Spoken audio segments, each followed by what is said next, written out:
our part, I guess, the sort of the strongest faiths in our multi-faith chaplaincy, but we are very much an inclusive chaplaincy. Good. The second piece of innovation and story is called Art in a Hurting Place, and this has begun at the Alex, and I'll show you firstly an example and a slideshow of how this works.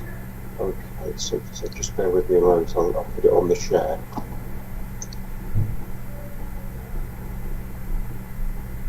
And Art in a Hurting Place.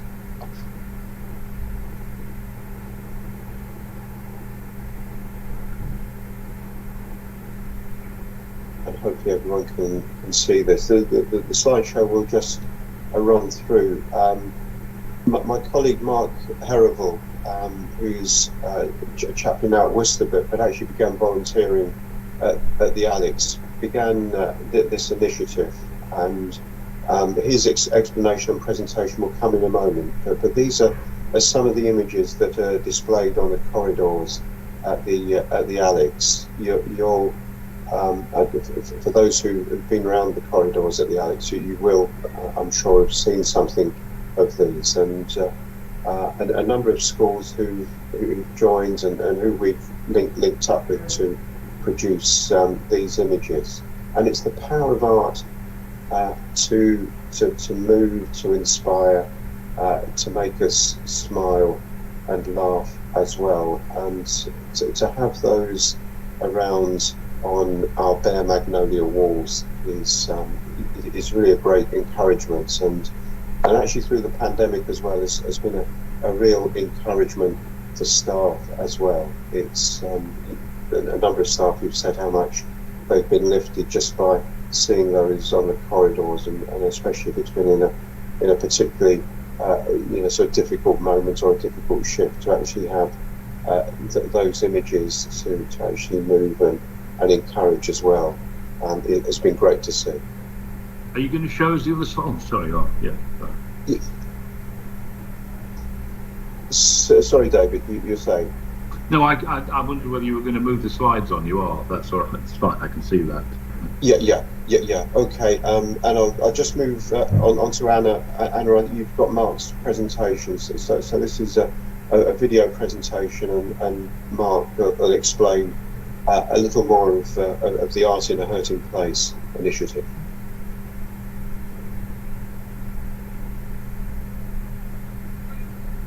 Hi, my name's Mark Herrival. I'm one of the chaplains at Worcester Royal. Just like to say, first of all, thank you for giving me the opportunity to talk today about Art in a Hurting Place. It's a wonderful initiative that was birthed really at the Alexandra Hospital when one of the patients was receiving a package from loved ones, and in the package was a beautiful piece of art that was done by one of her grandchildren. What was special was the fact that it just brought a really big smile to her face, and it actually sort of circulated the ward at the time. And I know that many of the other patients at the time got to see it, staff got to see it, and chaplaincy, and I guess that's what spurred us to think, hey, maybe we should do something with this. So we decided to contact some of the local schools, really just to get a feeler out there and see if we gauge any interest, and the interest was overwhelming. I guess you don't have to be a rocket scientist to work it out, that children's art just naturally brings a smile to your face, the innocence. So from there, what we decided to do was we just take that up a level, and we then went to the schools. We had a couple of meetings with the heads, and were invited to a number of assemblies where we were able to talk to the children about how important their artwork was in touching people's hearts, and how emotion Camera's off now.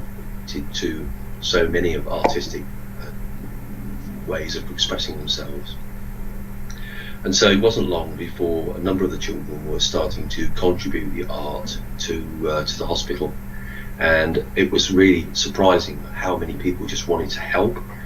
Things like, for example, providing display cabinets to place the art in the hospital, to just collecting the art from the schools, from the various schools around the community.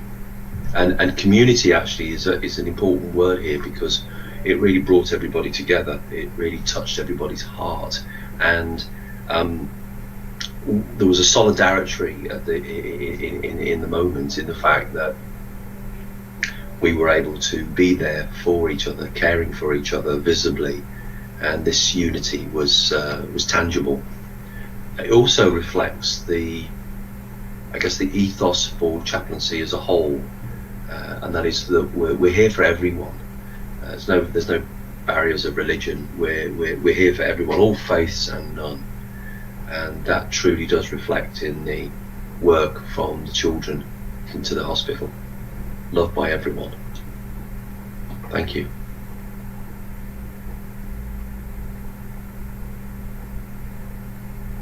Okay, and thanks to Mark for producing that. And with that, two examples of the work of chaplains. That there is, of course, much more that we could do, and perhaps I could add, with the return of volunteers, that will certainly expand our capacity considerably as well. So any efforts to bring back volunteers we'll certainly support and promote as well. Good. I'm very happy to answer questions in the following moments. Any comments and reflections as well will be very welcome. So thank you for listening and for watching. Thank you, Sir David. Thanks, David. Two really excellent things, and you can see not only were they good ideas in their own right, but they spawn lots and lots of thoughts about how you could develop it, the sorts of things that you could do on top of it as well as you. I'm sure that's the case. So any questions, comments people want to make? Anita. Thank you, Chair. David, thank you for sharing those two ideas. I have to say, I wasn't I've seen the art, obviously, but I didn't know the story behind it, and I certainly hadn't seen the cubes before. You mentioned that with at the moment you've got coverage for Christianity and Islam. I wondered what your plans were. I mean, we have got I certainly, lowered down, I guess Hinduism might be one religion, and the other one I'm thinking about is with Christianity, for example, in African and Caribbean heritages, Christianity is quite different, maybe sort of gospel music and a sort of a different style of Christianity. I wondered whether you had any plans to expand the sort of the things you put on these cubes for other faith or faith styles. Thanks. Yeah, I mean, thank you for that, Anita. And yeah, exactly. That's something we're looking into. I think Islam's really been ahead of the game on the cubes, but certainly we do have a number of. I've just hold up sort of one of these as well, which is again it's just a little sort of speaker that we can plug music into. So and that can cover a whole wide variety of areas. And for instance, sort of music for reminiscence, which we found. Has been a help for patients with dementia as well. So those kind of facilities are there, and we've found the wards have been really receptive and supportive of the cubes, and things like music players as well. So, and I think that's with visiting, so gladly coming back, but on a limited basis, then. Those kind of things are going to be, sort of very much with us for the short and medium term future. Thanks, David. Joe. Yes, morning, David and Mark, and thank you very much for your presentation. I just wanted first of all just to say thank you for all the work that you do, because I know there's a lot of hidden work that goes unseen and has done. So just wanted to add to what was said before. And I have been in another place, in an acute setting at one point, where they were suggesting removing the chaplaincy work, and I don't think that would be anything we would want, I hope we would want to do here. I just wanted to make an observation, because I've also worked in mental health and learning disability trusts, where actually they have used this artwork to really good effect before as well. So it's just really fantastic to see how we're starting to sort of really weave the mental well-being within a physical, what's considered traditionally to be a physical health setting. So I'd really just commend the work you're doing, and let's see if we can broaden it across the whole of our sites. So thank you. Thank you, Joe. If I can just add, holistic care is very much at the heart of our philosophy, and yes, it's about the body, but it's about the mind and spirit for us as well.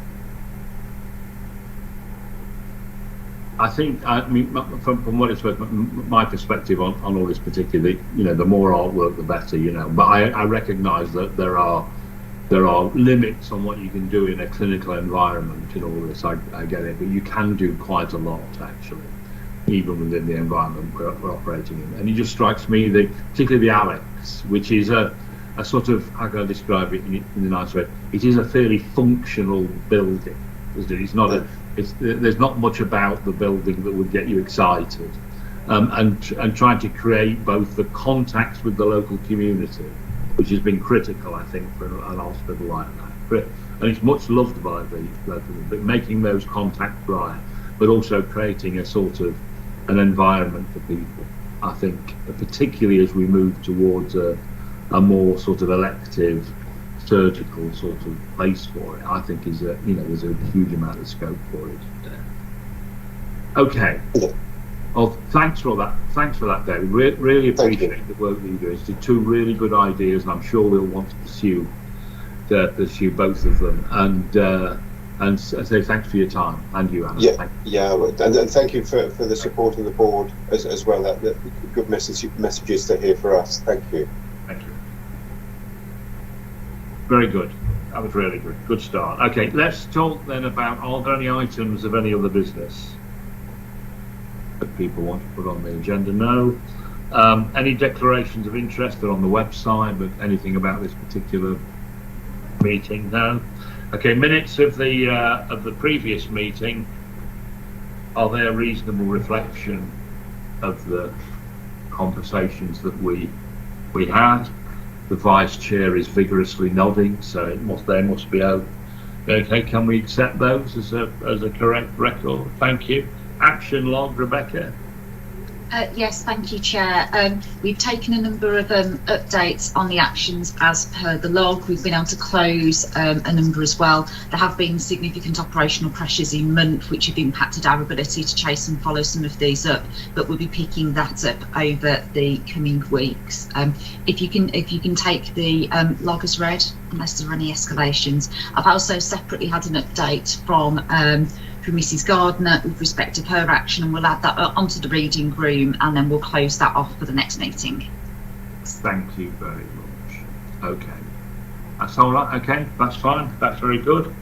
Let's move on to the chair's report. I don't really want to say very much, but a couple of things I really do feel I need to talk about, and I know they'll be covered elsewhere, but I just want, from my perspective, just to say that. The first one is that, in my experience of working in the healthcare system and all the healthcare systems for the last 40 odd years, I've never seen the amount of pressure, constant pressure that the system is under, that we are now, particularly in relation to our urgency and emergency care system, which is under huge pressure. I know we'll have the opportunity to talk about it later, but I just want to say something about, everyone's working really hard, and I think Matthew and the executives are doing a sterling job keeping the whole system running at a time of enormous pressure.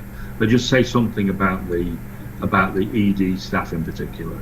I think, my hat's off to them. They're doing an incredible amount of work. I think, that in terms of the future, we've got the new building, I think, which will help.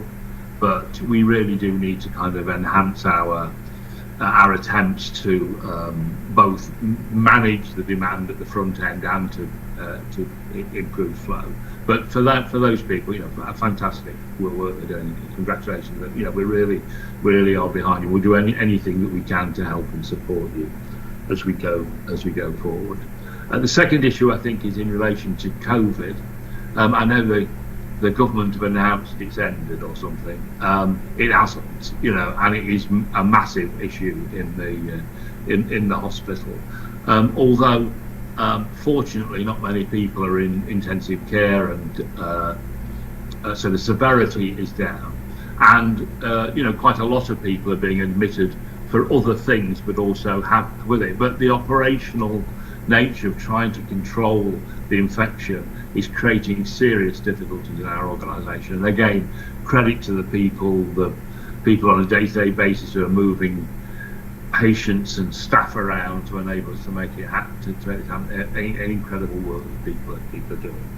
And the third thing I just want to say, I know we've got Ockenden on the agenda later on, but that's predominantly about the first Ockenden report, and we will, as a board, be no doubt discussing the most recent Ockenden report in some detail in the weeks ahead. It's an appalling catalogue of stories for anyone. I'm sure you've all read it. It's very, very difficult. I think one of the issues I think that I would say about these kinds of reports, having seen a number of them over the years, is that at their heart there are some really important issues, and sometimes those important issues get hidden by the number of recommendations that get made. I think Ockenden there are 92 recommendations, important recommendations. Don't get me wrong. I do think that. But fundamentally here, you have an organisation and a group of staff who simply didn't listen to patients, and that applies to and that problem applies to any of the services that we provide. So, in response to all of this, we do need to think quite carefully about the way in which we engage and involve patients and listen to them on a day-to-day basis about what they do. And that's a wider issue just than maternity. But if we can if something good came out of it, that would be, I think, an important bit of it. And the second issue in relation to it is listening to the staff. And that's why later on we're going to be talking about freedom to speak up. We'll no doubt touch on the staff survey. But again, for our organisation to develop and to be healthy and to take things forward, listening to our staff and listening to our patients is deceptively simple, but we know it's quite hard to do. But kind of redoubling our efforts to enable that to happen, I think, is a really important part of what we do. So that's all I want to say from my perspective. I'm sure there are issues I've raised that are going to come up in the agenda, and we can take them further forward when we do that. But can I pass now over to Matthew for the Chief Executive? Thank you, Chair. Good morning, everybody, and echo your points, Chair, in relation to the significant operational pressures that the hospitals, I think not only ours across the Midlands and the country, are experiencing as a consequence of the competing priorities of emergency demand, much of which was unmet during the last year or two.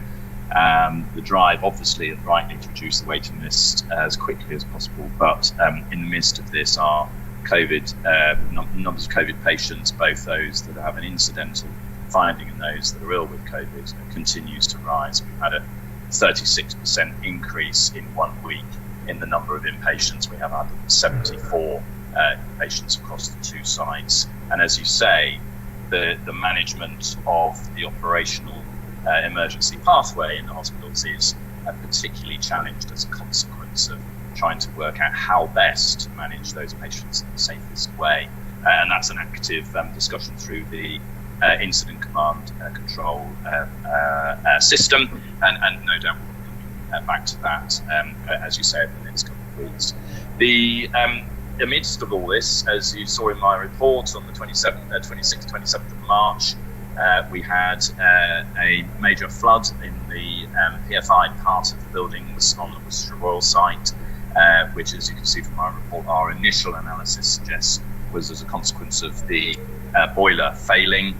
We're working closely with the current owners of the building and their hard facilities management partners to complete the root cause analysis and really look at how the building management system alerts the appropriate people to be able to respond to the issues as they arise. It's worth noting this is the second issue as a consequence of the building management system in 12 months, and I've made it very clear to our partners that the need to be very rigorous in the way in which we put in place continuity plans and response plans that actually protect our patients in the safest possible way. As you can see from my report, there was a significant impact on patients, a significant impact on staff, and a significant impact on the building itself.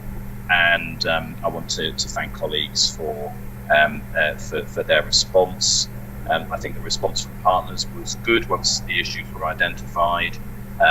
As I saw on Sunday, the clean-up operation was progressing extremely well, but this incident was on top of everything else that our teams, leadership and frontline teams are dealing with, and therefore I think a significant concern for us as a board going forward, that we seek and receive the assurance that these kind of incidents are mitigated and don't happen, because the wider implications for us are quite significant, particularly from an IT perspective. Now, Chair, I can see a number of hands gone up, so I wonder if to take questions on that at this point, or shall I carry on? Just carry on, and we'll. Shall I carry on? Okay. I'll organise the discussion. Fine. Okay. And then in terms of the other parts of the report, which I just want to emphasise, the successful upgrade of our patient administration system to the Allscripts version, a significant piece of work, well executed. And big thanks to Vicky Lewis and colleagues in the way in which that has been executed. As the board knows, that's the foundation stone for us to progress now with an accelerated implementation of our digital care record, which will bring significant patient safety and productivity benefits. Just drawing on the staff survey component, we would ordinarily want to have a sort of full paper in relation to what the survey says and what we're doing about it.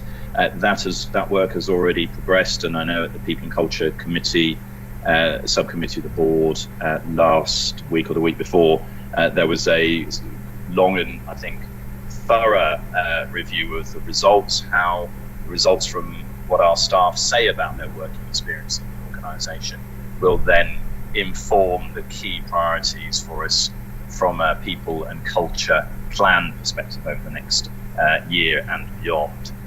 So that's why we have a summary in my chief exec's report rather than a full report. That will come at a future board once the subcommittee is happy with the components and happy to then promote that to the board for approval.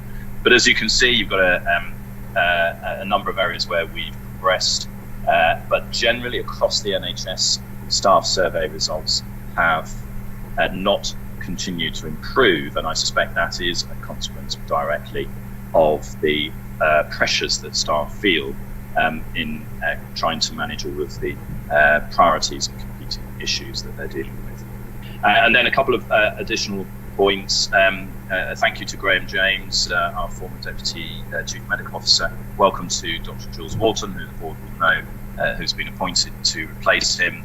And we're in the process of recruiting to replace Jules into her role. Also want to mention John Hughes, who is an obstetrician gynaecologist, has started as our Chief Clinical Information Officer, again a key role in supporting the rollout of our digital care record.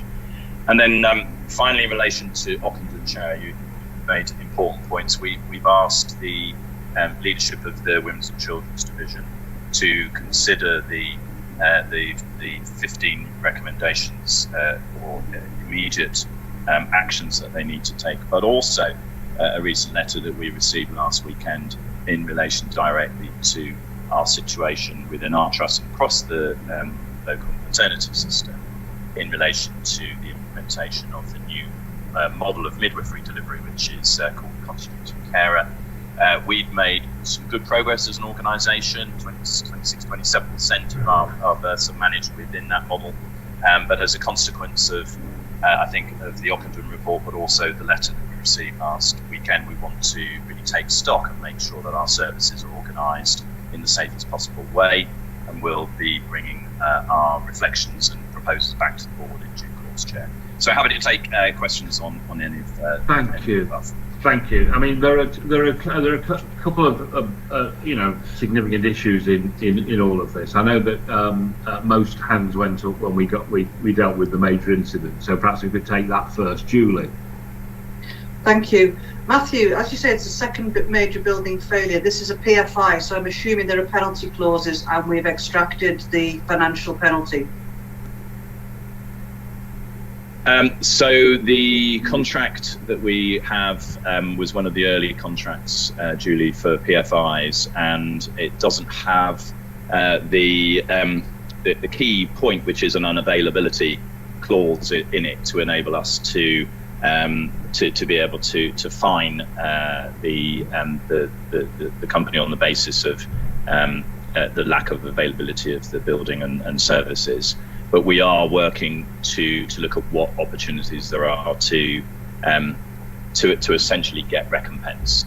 So that's an ongoing discussion. But the contract was an early one in the rollout of PFIs, and my understanding is that it isn't as perhaps helpful in being able to extract financial consequences for the owners of the building. This is, I mean, we need to pursue this, I think, quite hard. Not least of all, is there an issue about doing something with the contract? Because we've had it for 20 years now, I think, haven't we? And there's no doubt, is there, that over the next 15, 12, 13 years or so that we've got this building, that we're going to have more of, or potentially more of these issues as it gets to the end of its life. So, we really do need to nail this down and get the proper legal opinion to make sure that we can pursue this or alter it or otherwise, because we're going to be dealing with something quite a lot. It is really disappointing to hear that, Matthew. Absolutely, okay. Chair. Right.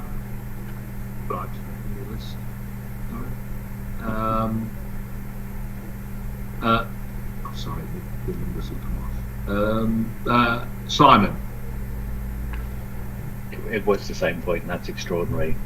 Yeah. If a contract has been signed with no unavailability clause, but there you go. And I totally agree with you, David. We need to do something about this rolling forward, because the problems may only get worse rather than better.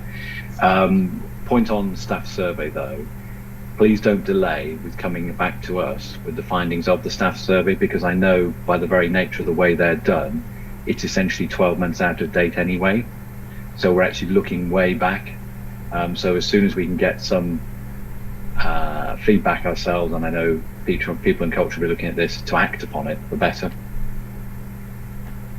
Thanks, Simon. I agree. Absolutely. Richard. Thanks, David. Well, two things. First of all, I'd like to compliment the team both on the PAS upgrade, which is a very well executed project, which could have gone much differently, which we know from some other trusts. So very well done, really important for all of us. Secondly, the handling of the major incident as such, which I think also required a lot from the team, which was done really well. I think the questions I've got are not just around the contract, which has already been addressed, but also really going beyond what we would say is a normal root cause analysis, Matthew.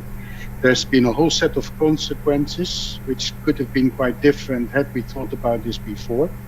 And also, everybody is right when they say, look, this building is now there for quite a long time. So some of the critical assets related to the building are there for a long time. So we really need to do more than a root cause analysis and focus on a single point of failure analysis, which will then help us put together a really good action plan of how we can prevent these things, or if they do occur, manage the consequences a lot better than we've been able to. Thanks. I'll let Matthew come in at the end of this. Wakar. Thanks, Chair. 2 points. One on the major incidents. Matthew, have we done any impact assessment in terms of impact on patients, impact on our backlog, and as well as any learnings? And then on the staff questionnaires, it's really helpful to have the comparison. If we look at Chesterfield, they pretty much started off in 2016 similar to us, but there's been a consistent improvement at Chesterfield from 2016, 2017, 2018. And now they are at 70%, you know, and that's a massive improvement. We haven't improved, you know, we've been consistently really not improved as much, you know. We started off in 2016 48%, now, you know, we've gone to 55%. Is there any learning that, you know, from Chesterfield that we can perhaps, I mean, have we, you know, have we liaised with them, looked at them in terms of developing partnerships, or, you know, we could learn from them? Thanks, Rick. I'll give Matthew the opportunity, but I know Tina wants to come in now. Tina. Yeah, sorry, it's to respond to Simon's question, and I can respond to Wakar's as well. So we did submit all of the 4 staff survey results to the People and Culture Committee last week, Simon, and we, in response to that, have drafted a People and Culture strategy, which we did discuss at the meeting last week, and will be coming to board in June. We've also held a senior leaders briefing for all the divisions around the staff survey results, and are working with them on action plans to address areas where we need to, and that will form part of the report back to the board in June. And to Wakar's point, that the table is how we benchmark against a specific question. It's how would you recommend the trust's place to work? And we all have, as you know, struggled to get above average on that particular question. We have closed the gap, if you like. So 4 years ago we were 10% below average for that. We're now 3.5% below average. But to your point, Wakar, yes, we do. I do reach out through my HRD networks to share best practice, and we'll be following your suggestion up with that particular trust. Thank you. Thanks. Tina, can I just ask, in terms of the staff survey, what does it actually say about us? What is the narrative around all of this?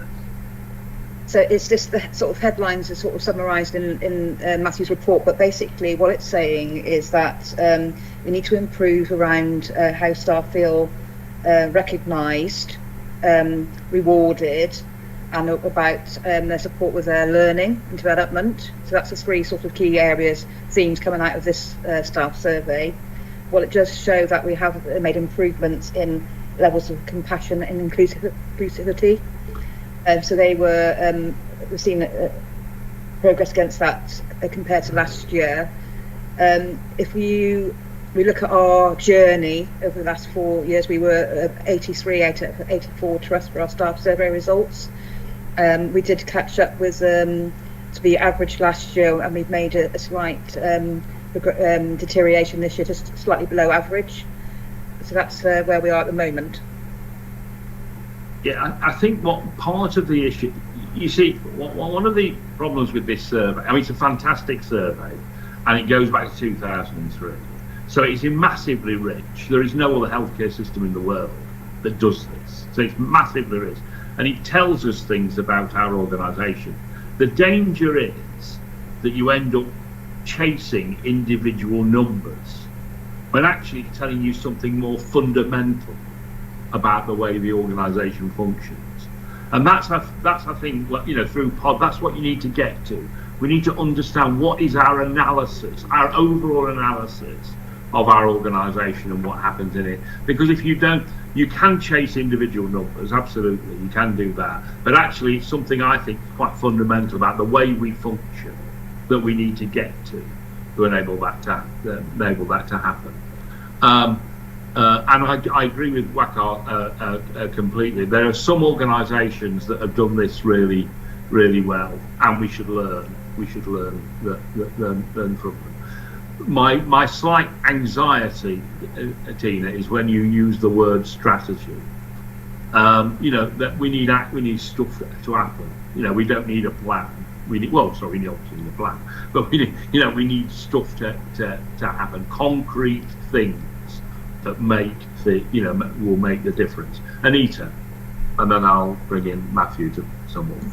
Yeah, I mean, just to add to your comment, actually, David, I mean, I think that the other thing that I'm really keen to do is to make sure that we really are triangulating from all sources of data, because in order to understand what this is telling us about our organisation, we need to bring in freedom to speak up, what the staff networks are telling us, Guardians for Safe Working, and all of those sources of data. And again, rather than just chasing one number in one survey or one sort of data source, I think this is something we do and that does go to people and culture, but just to really plead for that, because I think it's only by triangulating everything we've got that we will really understand what's going on. Thanks. I mean, is the survey with all the comparative stuff available to all non-exec, all board members? It is. Everyone's got it. Should have. If not, we can resend it, though. It is really worth having a proper. I mean, I'd say so. I love it. Fascinating for things like that. Okay, I've got Tina and then Matthew.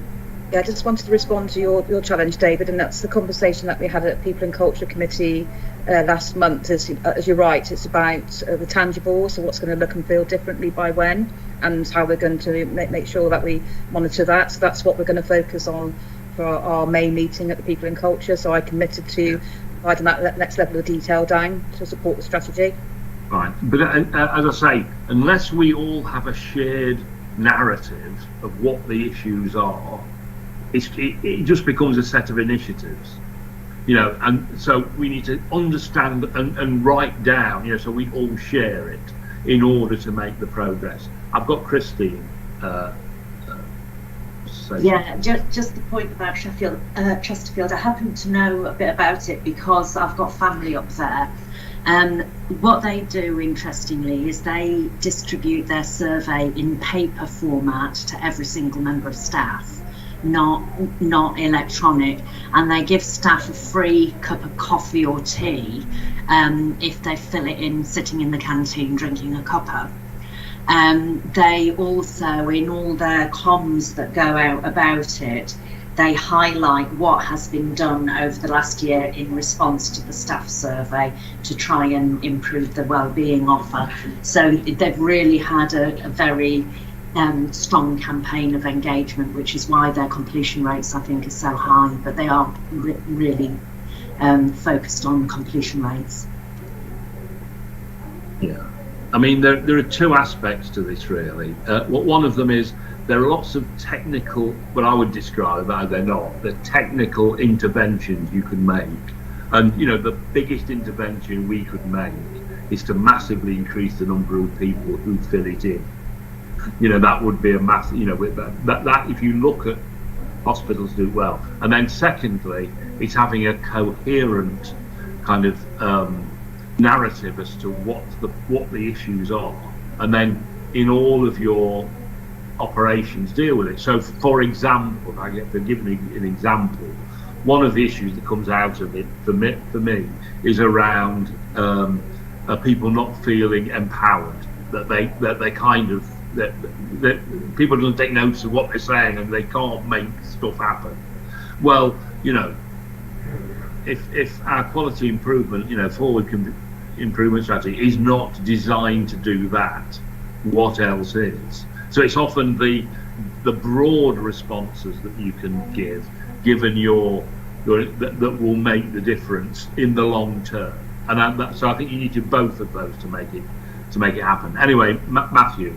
Yeah, thanks, Joe. That's really, really helpful and a good conversation, particularly around that staff survey point. I completely agree with Anita's WACR and your points, as well as Tina, I know, is on all over this in terms of the approach, and we'll obviously make sure everybody's engaged in that, because it is a crucial component of our strategy, is how our culture develops. Just want to respond to Richard's point quickly in relation to a much deeper understanding of exactly what went on, and also we've agreed to look to external assurance on the remedial plan, so that we can really be properly assured that the the remedies from our hard facilities management partners and others are going to both address the weaknesses but also give us some specific protections going forward, because of course life cycle management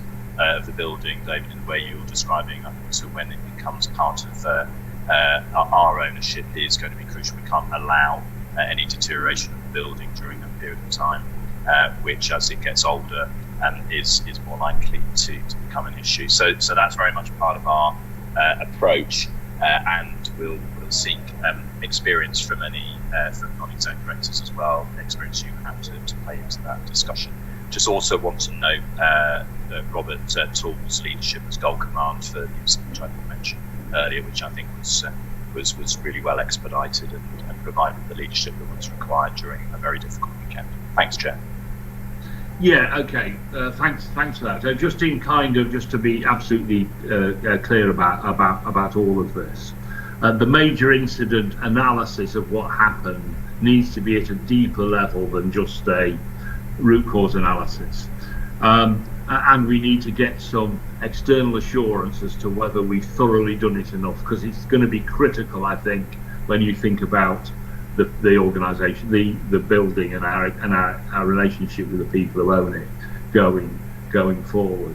I think we absolutely recognise the efforts of the executive team and all of the staff, to be honest, to deal with what were pretty appalling circumstances. Particularly credit Robert Tall for the work that he did over that. No one said when he became the finance director that he'd have to deal with floods. Next is a plague of frogs, I guess. But nevertheless, that I think was well achieved. And I also would like to say, and I'm going to write to the chairs of a number of organisations. A number of organisations helped us out.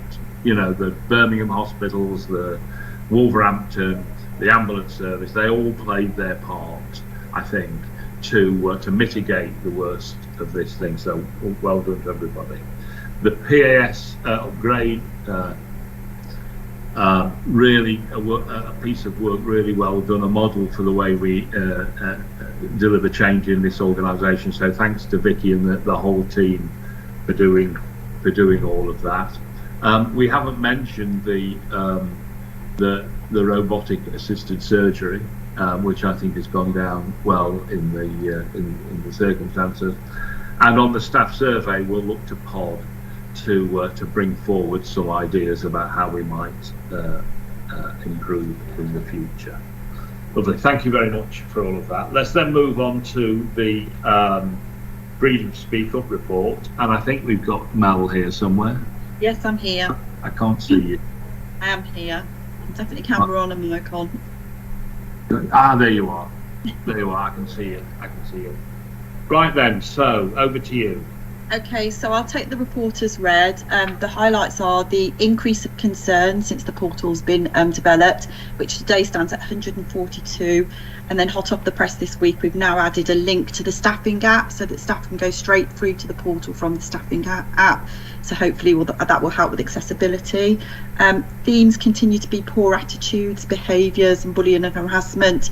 And the National Guardian's Office has recognised that now as well and added an extra category on of attitudes and behaviours, because although we were reporting it in, it didn't have to report nationally.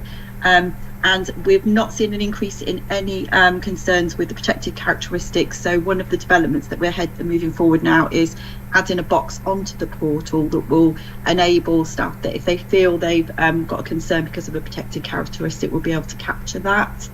And that's it, really. And obviously the good news was that we were shortlisted for the HSJ Award for Freedom to Speak Up Organisation of the Year, which, although we didn't win, was very exciting to have got to that position and to go to London and network with all of those people. Yeah, I mean, we went not quite from a standing start, but we did. You know, there's been significant improvement happening in a quick time. Okay, I've got a number of people who want to speak. Wakar. Yeah, thank you, Chair. Two things. I'm really pleased that you are now including the protected characteristic in terms of whether it's racial bullying or discrimination, and that's really welcomed. The second is the answer to the question I asked of People and Culture, which I didn't get last month, if I can have that, please, and that is how many out of the 50 freedom to speak guardians do we have from BAME backgrounds? Okay. I've also met with all the champions yesterday to pull all that together, because the National Guardians Office has put out guidance which started from the 1st of April about champions and ambassadors. So at the moment we're in the process of doing almost like a deep cleanse to make sure that everybody's committed, trained, up to speed, so that they're out and about and they recognise those standards. So that's in progress as well at the moment. And we've recognised. Melanie, we have 50 guardians. That's not a huge number. We should know how many black ethnic minorities we have as part of that group. It's a very, very small number, so we should know that.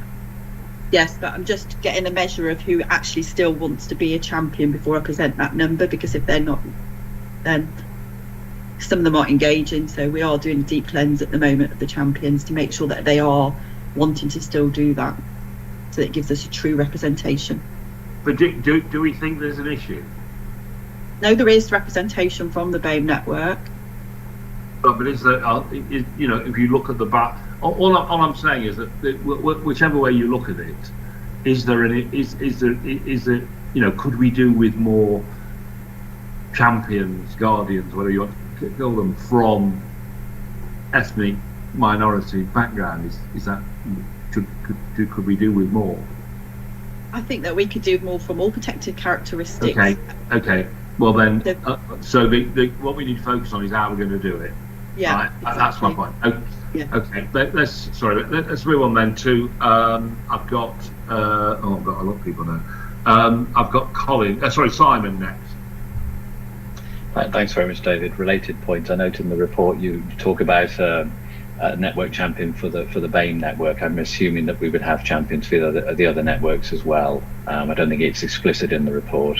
No, we don't at the moment, which is why I'm doing the work that I am with the champions to try and recruit and make sure that we've got a standard that covers all of the protected characteristics. Because I'm conscious through working as I sit with all the networks that we don't have representations in each area, so that's why I started focusing on that.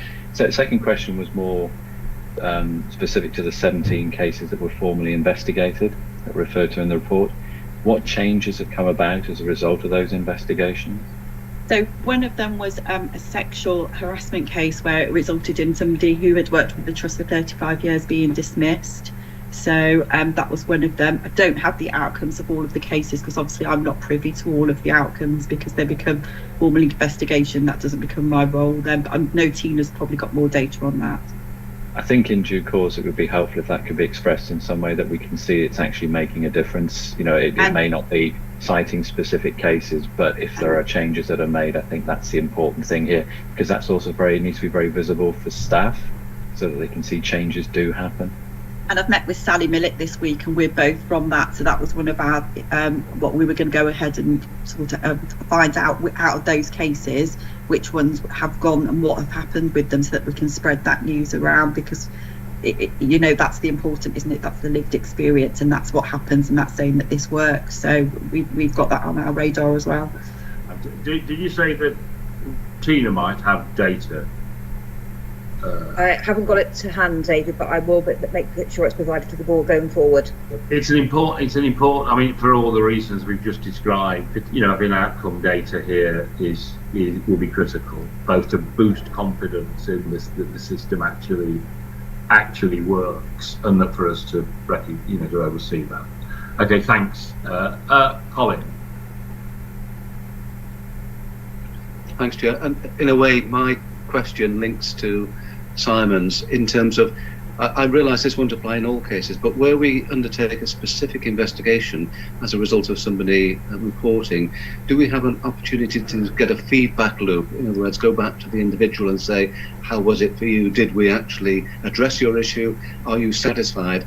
And if that isn't the case, is there a further loop that they can go down? And the second question I had, if I may, Chair, is relating to the comment on the number of cases that related to the temporary clinical assessment unit. And I wondered, have we learned the lessons from that incident which caused a number of people to raise concerns to ensure that that wouldn't happen again as we begin to open up our new facilities in the future? So I think in relation to your the the assessment unit, that was dealt with very quickly, and there was senior action upon that. So, and I know that there was a great deal of work put into an action plan and what was learnt from there and moving forward. And I know that, as I said, senior staff very much acted upon that quickly. Sorry, can you repeat your first question again? Bombarded this morning. Can I just? I mean, I'll link the two things together, because the point, I think, with sorry, I don't want to speak on behalf of Colin, but just to kind of take this forward, is it would be really interesting to be able to go back to those staff who raised those concerns, and I know we think we've solved it, but did they believe that the action was taken and the solution? That is that bit of the loop, I think, we're in. So the staff in CAU that raised the concerns in regards to CAU, that's all been fed back to them, because it came to me via a champion, and I've had close work with the champion so that it did get back to them, because a number of those concerns were anonymous. And that takes me back to the first question. Every concern that I close, I provide the feedback loop, and I ensure that they're happy with the concern being closed, that they're happy with the process, and that they, if they, you know, and I don't just get dismissed straight away. I give them that opportunity to come back to me in a short space of time in case resolution has sort of temporarily resolved but has not carried on. So it's almost like not shutting the door before they're absolutely adamant that that's the resolution of their concern.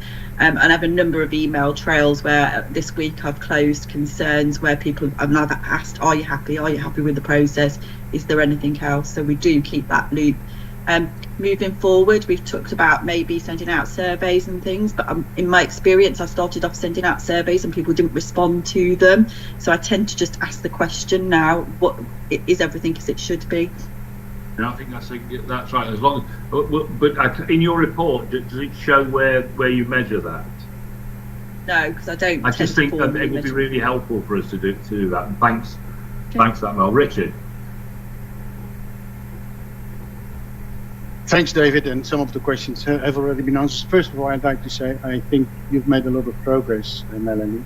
When I compare this to 2 years ago, we're a lot further, and the discussion we can have now, we couldn't have back then. So I think that's really positive. When I then see that there's still so much related to bullying and harassment and behaviors, that is a big concern to me. And I was wondering, is that different from other organizations? And what can we do more? Yeah?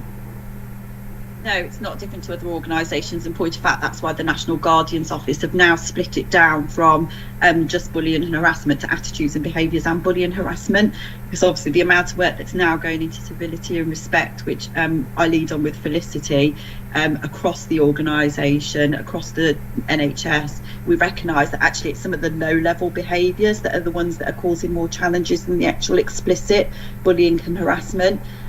Felicity and I have just done the just a learning culture restorative module so that we can start putting restoration in rather than retribution. So hopefully people will, once they recognise these behaviours, they'll feel safer. And there's I've done a lot about psychological safety in the past month or two as well, about making people feel safe to bring those lower level concerns forward. And then obviously in the background as well, we've got the behavioural charter and all of the work that's going on about that, and how we make sure that before we launch the behaviour charter that actually we've got the right system in place for all of that to be reported and the right people know where to come to. Because whilst it's okay having a charter, if the staff don't know where's the safest place to go to and who to raise that to, then we're still not going to get any further forward. So it's about getting that message out and making sure that it's the lower level behaviours that tend to be the ones that cause the more issues. It's the rudeness, it's the disrespect, it's the those kinds of behaviours, and of which gets reported the most. Okay, thanks. Anita. Yeah, I think board knows I'm the board link for Freedom to Speak Up. So I work with Mel quite closely on this stuff. Just a couple of comments on related to things that have been discussed already. I mean, I think that first of all, totally echo Richard's comment. I mean, actually, we've made massive progress here over the 2 years that I've been involved. I think things like having that app on your phone where people can raise things, so nobody has to see you doing it, has actually meant that it's made it easier for people to raise concerns. It's also made it easier for people to raise concerns when they're afraid to give their names because they feel feel safer because of the anonymity option. So I think that the work that Mel has done to really get some structure around this has been fantastic. I think the other thing I'd want to say is this. The comment was raised earlier, which I completely understand, about have we got representation from more protected characteristics in the champions, and it's something that I've been concerned about for some time.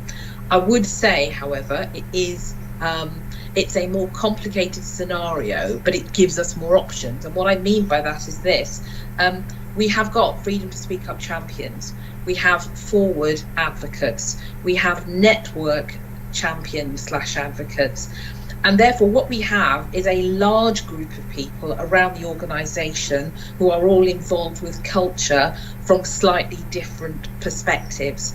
Now, some of the conversations that Mel is involved in now with Richard Haynes and others is to say, is there a way of somehow bringing all of these culture advocates together in a way that means that you have people that can deal with culture. They may be specialists if they're BAME or LGBTQ or whatever it might happen to be, but there is some sort of need to bring all of these people together. And I think that's part of the reason that Mel can't say how many ethnic minority, for example, freedom to speak up champions there are, because whatever number there are, actually all the BAME network champions are also feeding into Mel, but they don't call themselves freedom to speak up champions, so it's a little bit confused. The work's going on to try and kind of get a clearer picture, as Mel has said, and she'll come back to board and to people and culture with that in due course. But certainly from the meetings I attend and the walkabouts I do with her, I must pay credit to the work that Mel's done. I think she's done it. She's really made massive progress. More to do, but massive progress. Thanks. Thanks, Anita. Richard. Yeah, I mean, just to echo what colleagues have already said, Chair, I think this feeds back to your point about that shared narrative. So, we didn't have a network of forward advocates, now we do. We didn't have a network of freedom to speak up guardians, now we do. We didn't have a BAME network, now we do. We've re-energised the other staff engagement networks, and all of that is very positive progress. The next step on that journey, and also a key part of the engagement around the forward improvement system, is try to bring everything we're getting, all the intelligence we're getting from those colleagues and others through the staff survey and others through the quarterly People Pulse surveys, and start to weave that together so that with all of those inputs we get a clear picture of the organisation, but crucially so that we've got people who are our eyes and ears in all parts of the organisation, feeding that information back, getting the feedback, reflecting on the actions that are being taken. And I think that will not only take us on the next step forward on our culture journey, it will underpin the delivery of the forward improvement system, but also hopefully encourage more engagement in the staff survey, because people will see the very real steps that are being taken, and then increase participation and hopefully lead to improved results. But more importantly for me, to really start to get those messages deeply shared across the organisation, and have the conversation going just as the way we do things around here. Yeah, very good. I mean, thanks for that. Any other things before? Do you want to say a final word, Mel, before I try and sum up? No? No, stunned into silence. No. I was going to say, has ever happened before. Okay, so look, thanks for that conversation. It's a very different conversation that we've had in the past. I think I'd say that. So thanks for the work that you've done, Mel, to put some structure and organisation around it. But we're still in the foothills of all of this. We need to this needs to be part of the transformation of our organisation. And I think Anita, set out really quite nicely the resource that we are creating within the organisation, both to tackle issues of poor culture wherever it's seen, but also as a resource for us, not for telling tales, but actually for giving us advice. And at some stage, it would be really useful for the board, I think, to have some kind of interactions with these groups of people in order to get direct feedback from it. So, Richard, are you going to interrupt my summing up? Heaven forfend, Chair, but I just wanted to say that this is also about showcasing all the great stuff that is going on every day, all the progress that's been made. So it's not just about identifying where the problems are, although that's important. It is also helping us to get a much clearer picture of all the great progress that's been made and the great achievements that we've seen across the organisation. Yeah, I'll give you that, Richard. Yeah, so I'm being miserable. Sorry, but it is a freedom to speak up guardian bit, and this is a bit of where the line management, the basic running of the organisation hasn't worked really. You know that. But I take the point exactly. But thanks for the work that you've done. We support what you're doing. We support the ongoing communications. If you need the board to do anything else in terms of those communications, please let us know, and we'll take this for assurance. So thank you very much. Sorry, the new follow-up training is just about to launch, which the expectation is that all the board will undertake that training. So I will distribute that to everybody, because that's the final part of the Freedom to Speak Up training that's been launched, and I've just been sent the link yesterday. So that's the Speak Up, Listen Up, and the follow-ups, the board part of it. So you can all have that to complete online. I'm not sure whether Freedom to Speak Up allows you to speak up after I've summed up the discussion, but I get it. I understand. Thank you. You picked the wrong person then. And so if we could build that into our board development thinking about how we're going to do that, that would be great. Lovely. Thanks very much for that, Mel. Let's then move on to best services for local people and the research and innovation strategy. I'm very excited about this. Not least of all, it's a very posh document. Christine.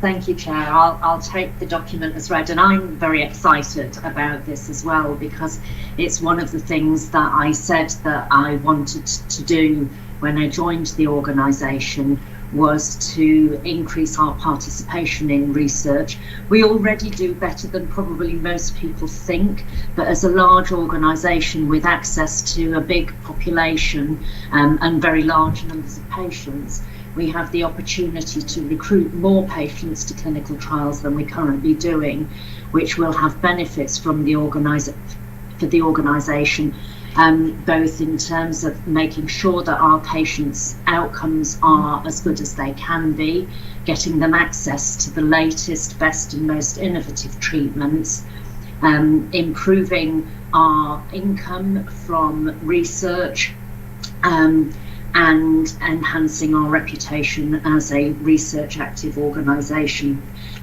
This strategy really is part of a package of measures to try and improve our academic profile as an organisation, because we do know that in terms of recruitment and retention of staff, particularly senior doctors, having an active academic offer or a lively academic offer is a great attractor.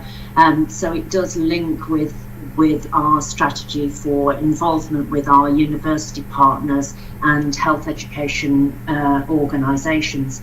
And in fact, we've already seen evidence that that's working, as we're just recruiting to our first joint senior lecturer come consultant post, which is a new post, and that will fill a gap which has been previously hard to fill in stroke medicine. We also, as part of this strategy, have the opportunity to create new roles: clinical research ambassadors, clinical research practitioners, and apprenticeship roles, which will provide value to the clinical services as well as in terms of improving our research output. The strategy does say how we're going to achieve these aims and some key deliverables, and we will set up a reporting structure that reports the outcomes and progress against the strategy to TME and then upwards to board committees. Initially, you'll be pleased to hear, Sir David, that the strategy is cost neutral.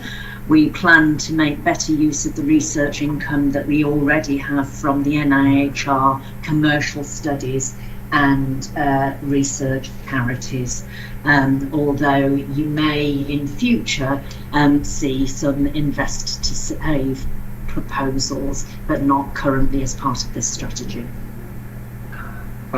Thanks, Christine. I mean, this is in all sorts of ways important for us. Can I just ask whether it is badged as research and innovation strategy? It's important. It's not just a research strategy. How does all this fit in with the innovation hub and all of that? In terms with the, are you asking in terms of academic health science networks or?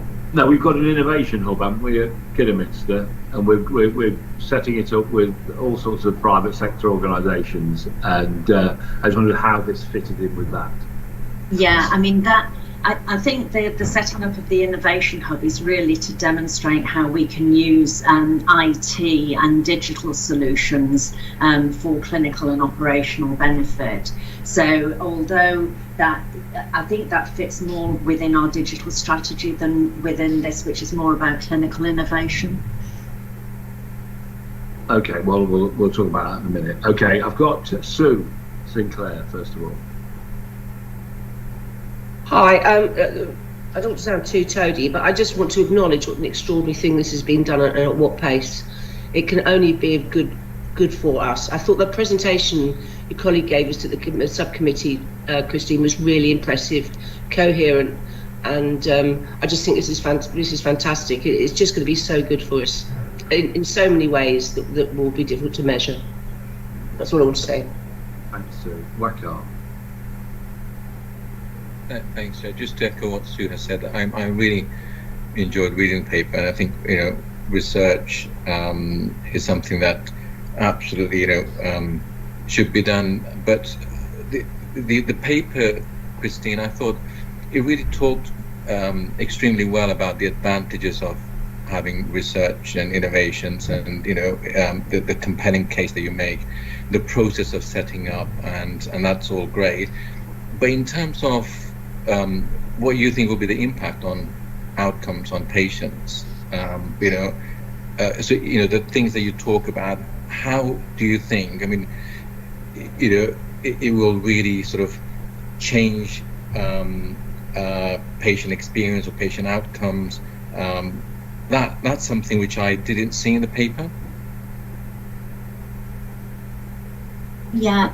It is quite hard to measure, but the generality of experience shows that organisations or healthcare organisations that are research active have better outcomes across a range of measures, including mortality rates, clinical outcomes, length of stay, complications, and other measures like returns to theatre following surgery.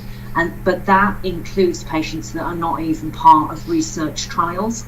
So the way that having a research active organisation improves outcomes for patients is much more, I think, about the quality of staff that you use, you can recruit, reducing vacancies, and having more engaged staff who are more interested in outcomes generally. It's a really interesting thing. Of course, for patients who are involved in clinical trials, then you can often demonstrate that the outcomes for the if you like, the test treatment is better than standard care, but actually the patients on the standard care arm usually have better outcomes than patients that are not involved in a trial at all. It is fascinating, but very difficult to measure.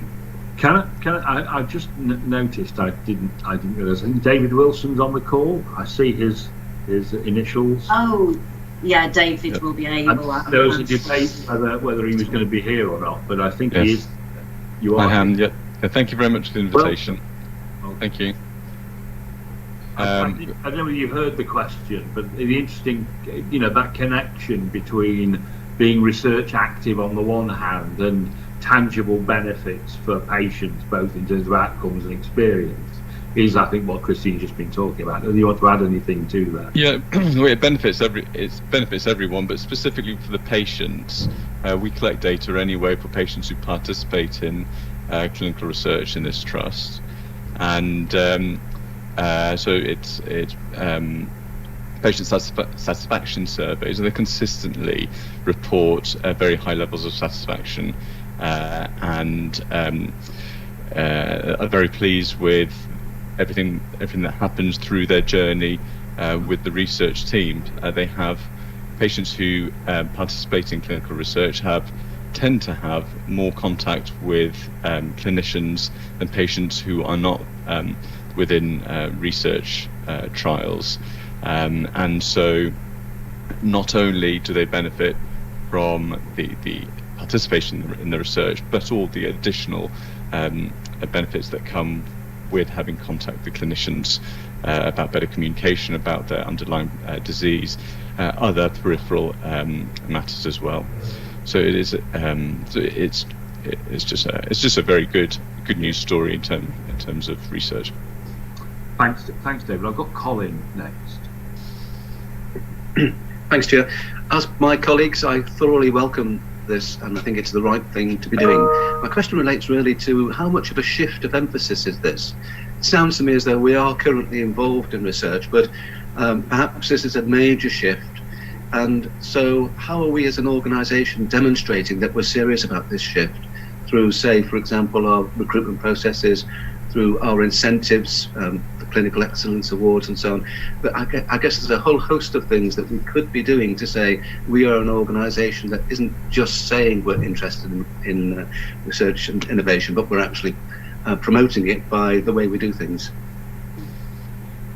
I think that's a very good point, Colin, and what I was quite surprised about when I saw some of our recruitment materials for consultants particularly, they don't emphasise this at the moment, and yet we will be able to use this to demonstrate that we're already research active. We have ambitions to extend the scale and scope of the research that we're doing, and we're interested in researching consultants particularly, but other clinicians as well who want to contribute to that.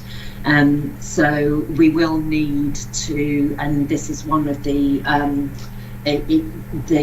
activities that is cited in the strategy, we will need to review all of our recruitment and publicity materials to highlight this strategy. When I was recruited to be a consultant here 6 years ago, research wasn't mentioned at all in any of my pre-hospital visits or any of my conversations with any of the clinicians, and I was staggered to find that actually cardiology do participate in enormous amounts of clinical research, and now here I am as an R&D associate director presenting research strategy, and so it really is important that we push this. And what the main shift is that it is a cultural shift at the moment that is required, because there is clearly research going on in several pockets within the trust that needs to be spread out, needs to be absorbed, certainly at a senior level, and then disseminated through the trust, so everyone sees it as part and parcel of normal clinical practice, not as an optional lecture for enthusiasts. I mean, I think if you look at that implementation plan, the key deliverables, if we did all of those, it would result in the board making a considerable shift in the way that we think. I think some really interesting stuff in there. And, whilst Christine made a slightly sideways comment about it being financially neutral for my benefit, all I would say in all of this, if you want to take this to the next level, you have to invest in infrastructure. It doesn't just happen. But of course, we've had lots of experience here of investing in things but never getting any benefits from them. And so, you know, we'd be really open to thinking about how creating an infrastructure would increase our ability to get grant money and all the rest of it in to make it a reality. And we'd be really keen to see how that would work. I don't think we find a problem with the board on that. Anita. Yeah, and I think some of what I wanted to say has already been picked up in the discussion. But first of all, I really did like the paper. I thought it was really well constructed and put together. So congratulations on the paper. I guess one question was about the SWOT analysis, which I was very pleased to see, by the way. I thought that was great. In terms of the weaknesses and threats, and I'm thinking particularly things like the fact it's quite a congested field out there. How are we going to make others think that we are serious about this stuff, that where other trusts perhaps have a better track record? I wondered what your thoughts were on mitigations to some of those weaknesses and threats to stop this becoming a reality. And I guess linked to the conversation that's just happened about the cultural shift, and I wondered what your sense was of enthusiasm for this amongst our clinical and medical staff today, because I can see, I mean, absolutely agree. I mean, I chair a lot of AACs and we hardly ever talk about research in those currently, and yet I can see that it could really help our recruitment at AAC level. But I just wondered, I say, what are we doing about mitigating weaknesses and threats, and are we comfortable that we've got the consultant body and clinicians that sort of absolutely up for this? Thanks.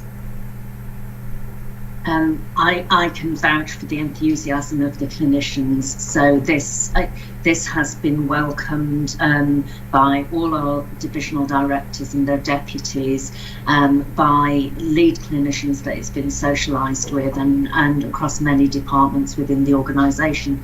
I at the moment get more consultants approaching me about how do they get research active within their departments than people who say, why are we even bothering to do that? In fact, I've had nobody say, why are we even bothering to do that? So I think there is a lot of enthusiasm about it. In terms of mitigating the weaknesses in the SWOT analysis, I'm hoping that lots of the activities that we will be doing to deliver this strategy will do that. For example, research not routinely discussed at board level. Well, we've just had that discussion now, and we will continue as we report our progress with implementation of the strategy to have those conversations. I think there's been an interesting shift philosophically in how clinical research is delivered nationally. So it used to be the idea that clinical research was the prerogative of large university teaching hospitals with huge research departments and lots of professors. But there's increasing realization that the real world relevance of the research that you're doing is better if you carry out the research in those environments where the majority of patients receive their care, and whether that is in primary care, community care, or in district general hospitals. So we all know examples of large clinical trials that have been done on university teaching hospital populations that have turned out to be not so applicable when applied in the real world. So I think we can benefit from that general change in philosophy. Can I just ask you an aside? Are we connected to Hereford in all of this? Yes. Right. Yes, we're a research consortium. Fine. Okay. I've got Julie and then Colin. Well, thanks. Everything's more or less been said. Having spent most of my life around research and things, the general goodness of it is great. But I was also going to say David was here and he did a brilliant presentation to our subgroup earlier in the week, and I would fully support it. Spent a lot of my life trying to encourage research, and it's great that people want to do it. So I would give them every support for this. Okay, thanks, Julie. Colin. Yeah, thanks for letting me come back in, Jim. A thought occurred to me as I was listening to Christine's comments, though. In terms of our limited resources, I totally agree with your comment that we should invest in this, but will we channel our investment into those areas where, to be crude, we get most bangs for the buck? So does the plan link strongly to our clinical services strategy, and will we identify those jewels in our crown where we really do think we've got something to bring to differentiate against our competitors? In a word, yes, but I'm sure David will want to say more about that. So thank you. Well, it's a building block. Research is a building block for putting patients first, which is obviously part of the trust strategy. Sorry,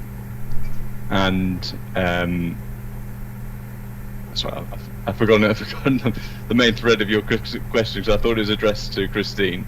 Yeah, no, it's fine. So one of the things that I think we need to do is to identify areas where we can get most benefit from the research and development income and infrastructure that we've got at the moment. So that I think entails aligning our existing resources initially in the first instance better to the areas where we can get most benefits for our patients and most benefits from the staff who are delivering the research activity. We have a few ideas about areas that will want to focus on in the future. Yeah, there's a real dilemma here, isn't it? On the one hand, what getting engaged in this world does, it makes external bodies make assessments about what our strengths and weaknesses are. And in a sense, we're testing whether what we think are our strengths really are our strengths. And that's one part of it. But the other part of it is we want really to encourage research in those areas where we are weak, where we don't have any staff. So that I think is the dilemma with all of that. But I think Christine's explained it better than I did. Can I ask Matthew then for the last word? Yeah, thanks, Chair. Before summing up, a couple of comments. I think we should also, in our reflections, think about other members of staff and their research activities. We do have consultant nurses who are research active and encouraging also allied health professionals, biomedical scientists and others to get involved, which I know this strategy speaks to, but it's not just about our medical staff. I think the second point is that this has been a key part for me as my chief exec years here, of developing that triple approach to service delivery, education and training, research and innovation, and I'm absolutely delighted for David, who has been so tenacious over the last couple of years at plugging away at trying to get to a plan that is acceptable to the organisation, aligns with the approach, and a big thanks to you, David, for your tenacity, and Emma for her support in this. And just to reflect, Chair, Trust Management Executive considered this, and there was wholesome support from all of the divisional directors and the other clinical members of the Trust Management Executive for this approach. So thanks for allowing me to make those comments. Thanks. I think that the timing of this could not be better, with the development of the medical school on the one hand, with the enhanced relationships we're trying to get with the University of Birmingham as well as Coventry and Warwickshire. All of those things I think come together quite nicely, and it kind of reflects, for me, somewhat, it was let me just think now. So 15 years ago, we commissioned research, ironically nationally, on what makes a good clinical team. And the conclusion of that research was great clinical teams measure things.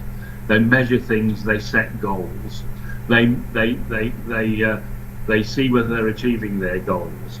They benchmark themselves against others, and then they develop their improvements on the basis of that. It just seems this all comes together. Research is a really kind of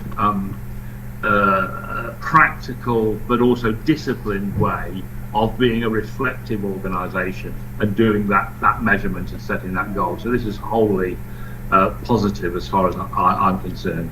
I would feel more comfortable myself, and I'll leave it for you, Christine, to think about this, to work out how it better fits with the innovation hub and that element of the work, but that's a minor issue compared with this document as a whole. So can I assume, based on what everyone says, that we welcome the report? We want to encourage David and his team to be ambitious about all of this, and we approve the overall direction document. We agree? By acclamation. Right, get out while you're ahead, David. Thank you very much. Thanks very much. Thanks. Bye-bye. Very good. Let's then move on to the next issue, which is the integrated performance report. Vicky. Thank you very much, Chair. Hello, colleagues. So this is the integrated performance report for month 11, and it was approved at TME on the 23rd of March, and it has been assured through the TME and also the March subcommittees of the board. We've identified 3 key areas in terms of the executive summary and the impact of COVID-19 on emergency and urgent care, and Paul will come on to talk about the current situation and how it's deteriorated since this report was written.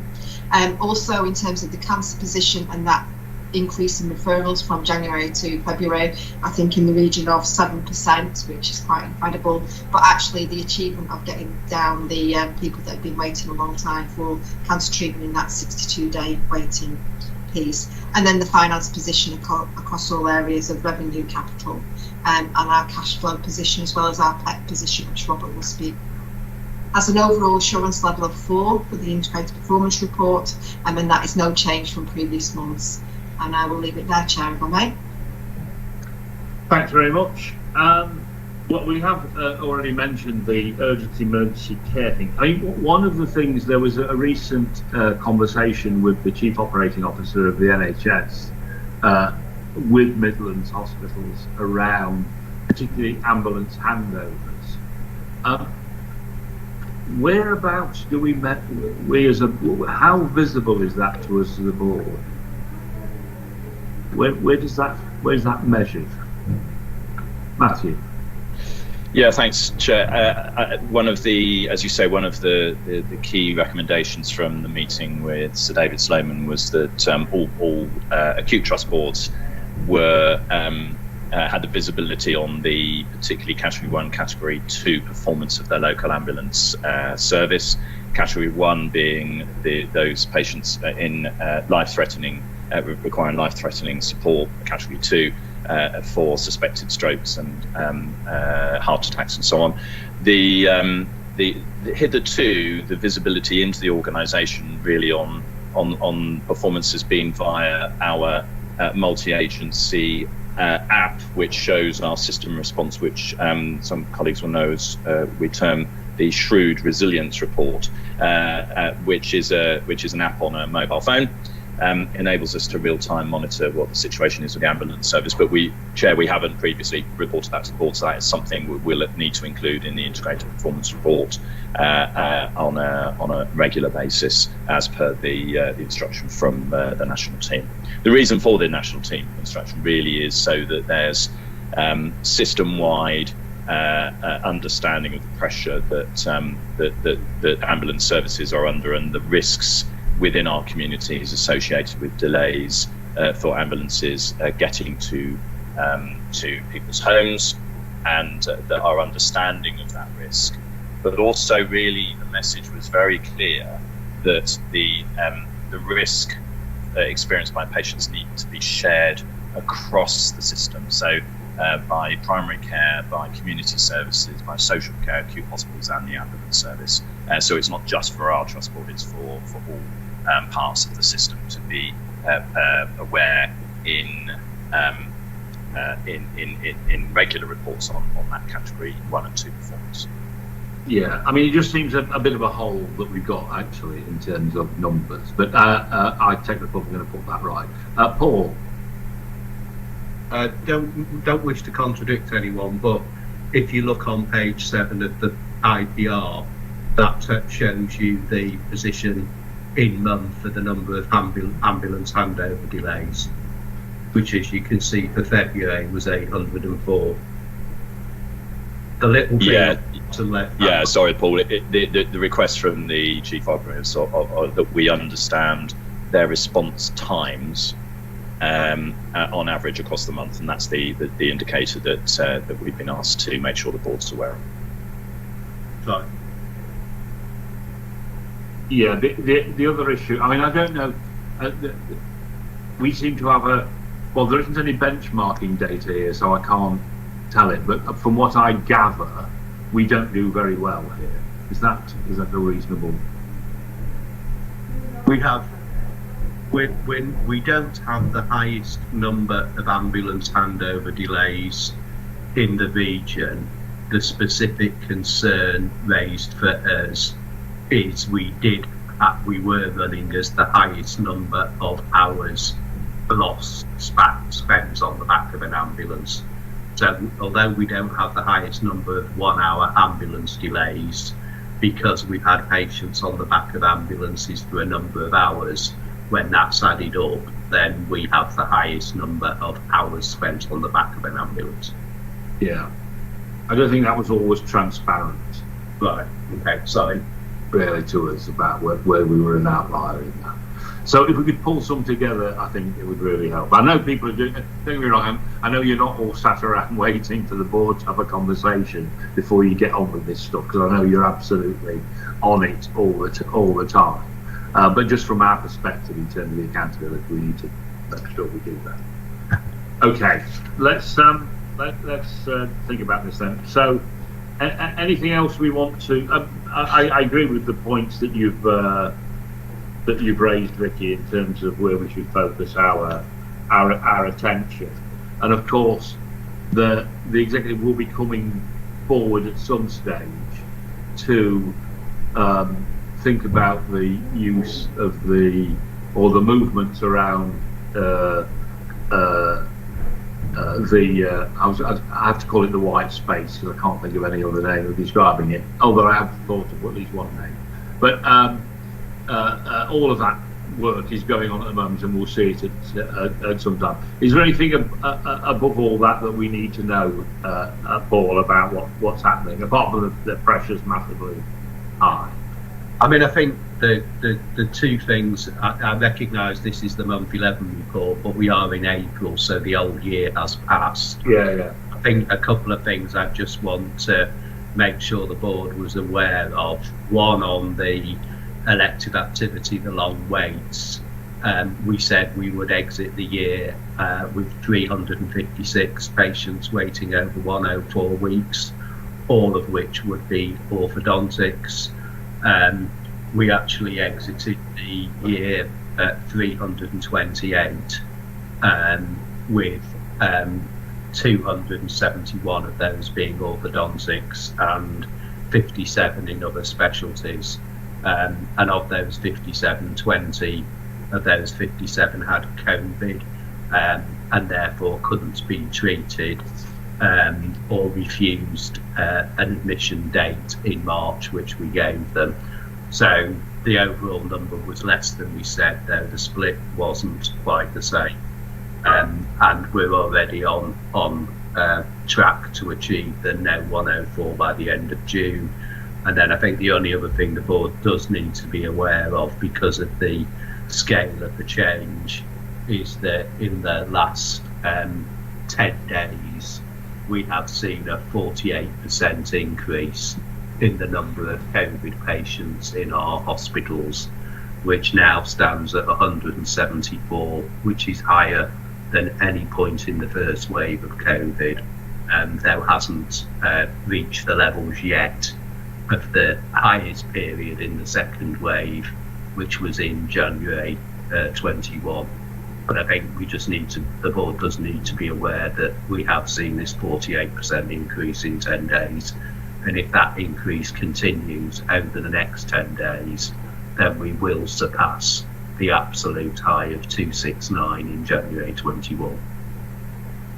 What's the view about the community rates? They can normally predict, can't they, where these things are going? So the community rates now are having no relevance in predicting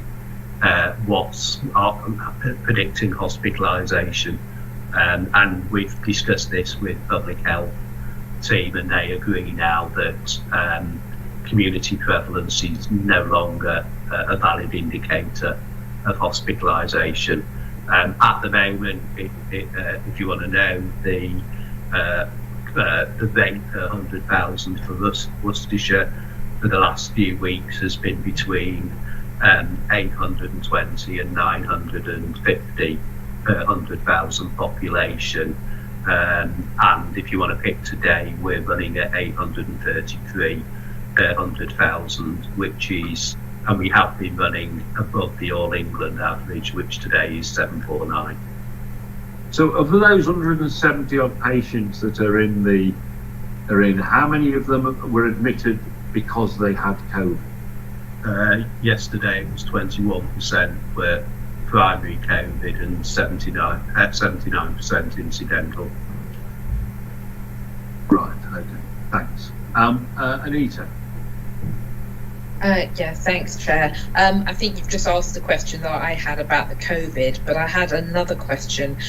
In the report, Paul, there was reference to independent sector, and I noticed that we're not using them for elective anymore, but it's mostly diagnostics, it seemed to be. I know that the national contracts, I think, finished at the end of March. I'm just interested in what's our plan going forward about use of the independent sector? Do we see them as also having a role in elective work, or is it just going to be diagnostics as it was this month? Thanks. I mean, I think, Anita, the report that you're seeing is direct trust related. So there is a system. So from a CCG, there are contracts with the independent sector, both Spire and South Bank, and they have been using the independent sector for NHS patients.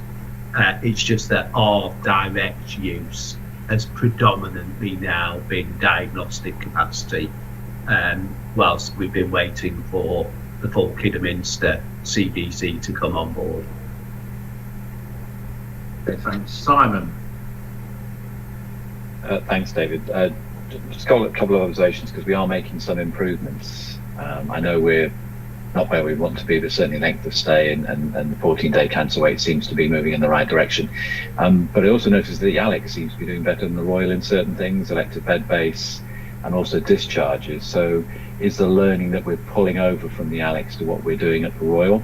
And then just a sort of an added question about capacity at Kidderminster, where I think there might be more capacity for operations. So I don't know if Paul, you could comment on both of those.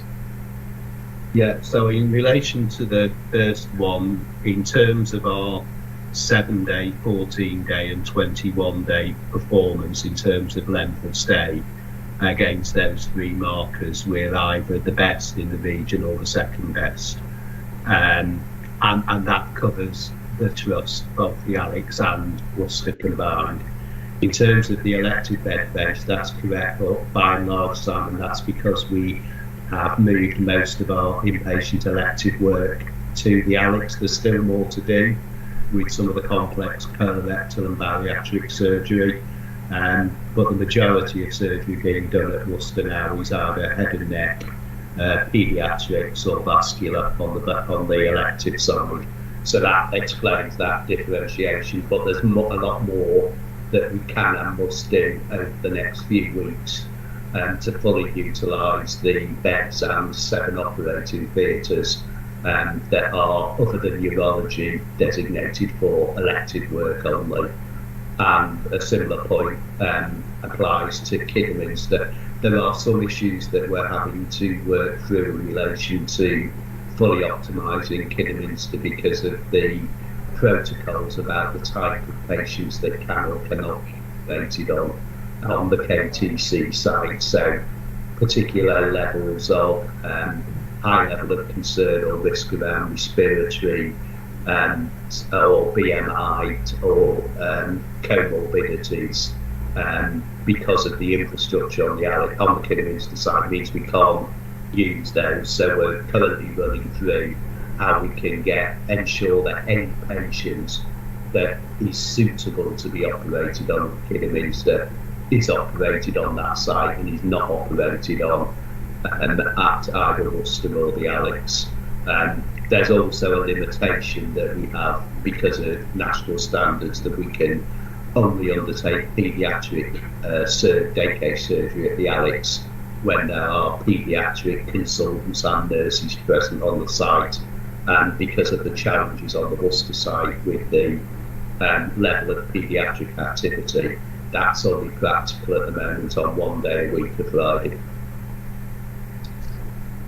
Okay, thanks. Can we move on to the financial position? Just very briefly, Robert, we're broadly where we thought we'd be. Is that the? Yeah, I think what we've just done here, David, is just clarify the year-end position that we've submitted as our plan, which is 1.9 million deficit. We are year-to-date adverse to plan, but in terms of our forecast, we've moved positively because in February itself, against the month of February, we had some one-off benefits in particular, although it should be recognised we've still got ongoing staffing costs, particularly related to COVID staffing absence, as well as extra capacity we've needed to put into our urgent and emergency care teams. And in so many good news where Spec Medicine have managed to recruit more than they expected. So there's some good news as well as bad news. What we want to do, of course, going forward, once we finish month 12 in the year end and into next year, is be really focused on the run rate, because that's going to be important as to how we manage the expenditure run rate against our activity next year. So that's the key for that one. In terms of capital, we were concerned because of the level of work to do in month 12 that we had a risk of underspending. I think that's actually been mitigated, and we're going to come in broadly in line with the capital resource limit that we have, which is good news. And cash remains at a good position, but that's principally because of the way contracts and payments have worked up front, as well as receiving cash to pay for our capital schemes. So that's it in summary. Thanks very much. Okay, any questions, comments on all of that?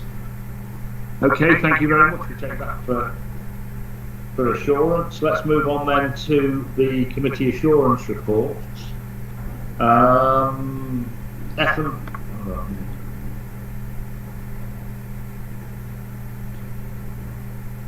F&P first of all.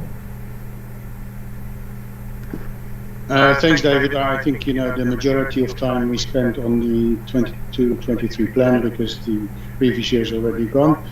Robert has mentioned the run rate. That's our biggest concern, clearly, and this should be the biggest concern of the executive team. And this goes together with the building of the platform next year, where there's still a lot of work that needs to happen. You were pretty quick. I had actually two other questions related to the IPR, I'm sorry. One was around the monthly staff turnover. Can someone say a little bit more about what's the cause and do we know where staff are actually going? And the second one is the flu vaccination rate, which is extremely low compared to previous years, 63%. Is that acceptable to us? What are we doing about it? Okay, Tina, can you quickly answer those questions? First one around the staff turnover, so it's mainly been driven by the unregistered workforce, and that's due to the change in the market, the employment market for staff that it's more jobs available in other sectors. They'll be attracted to there and can get higher salaries, and so that's why we're focusing around our staff offer for those groups, so education and development and their career pathways.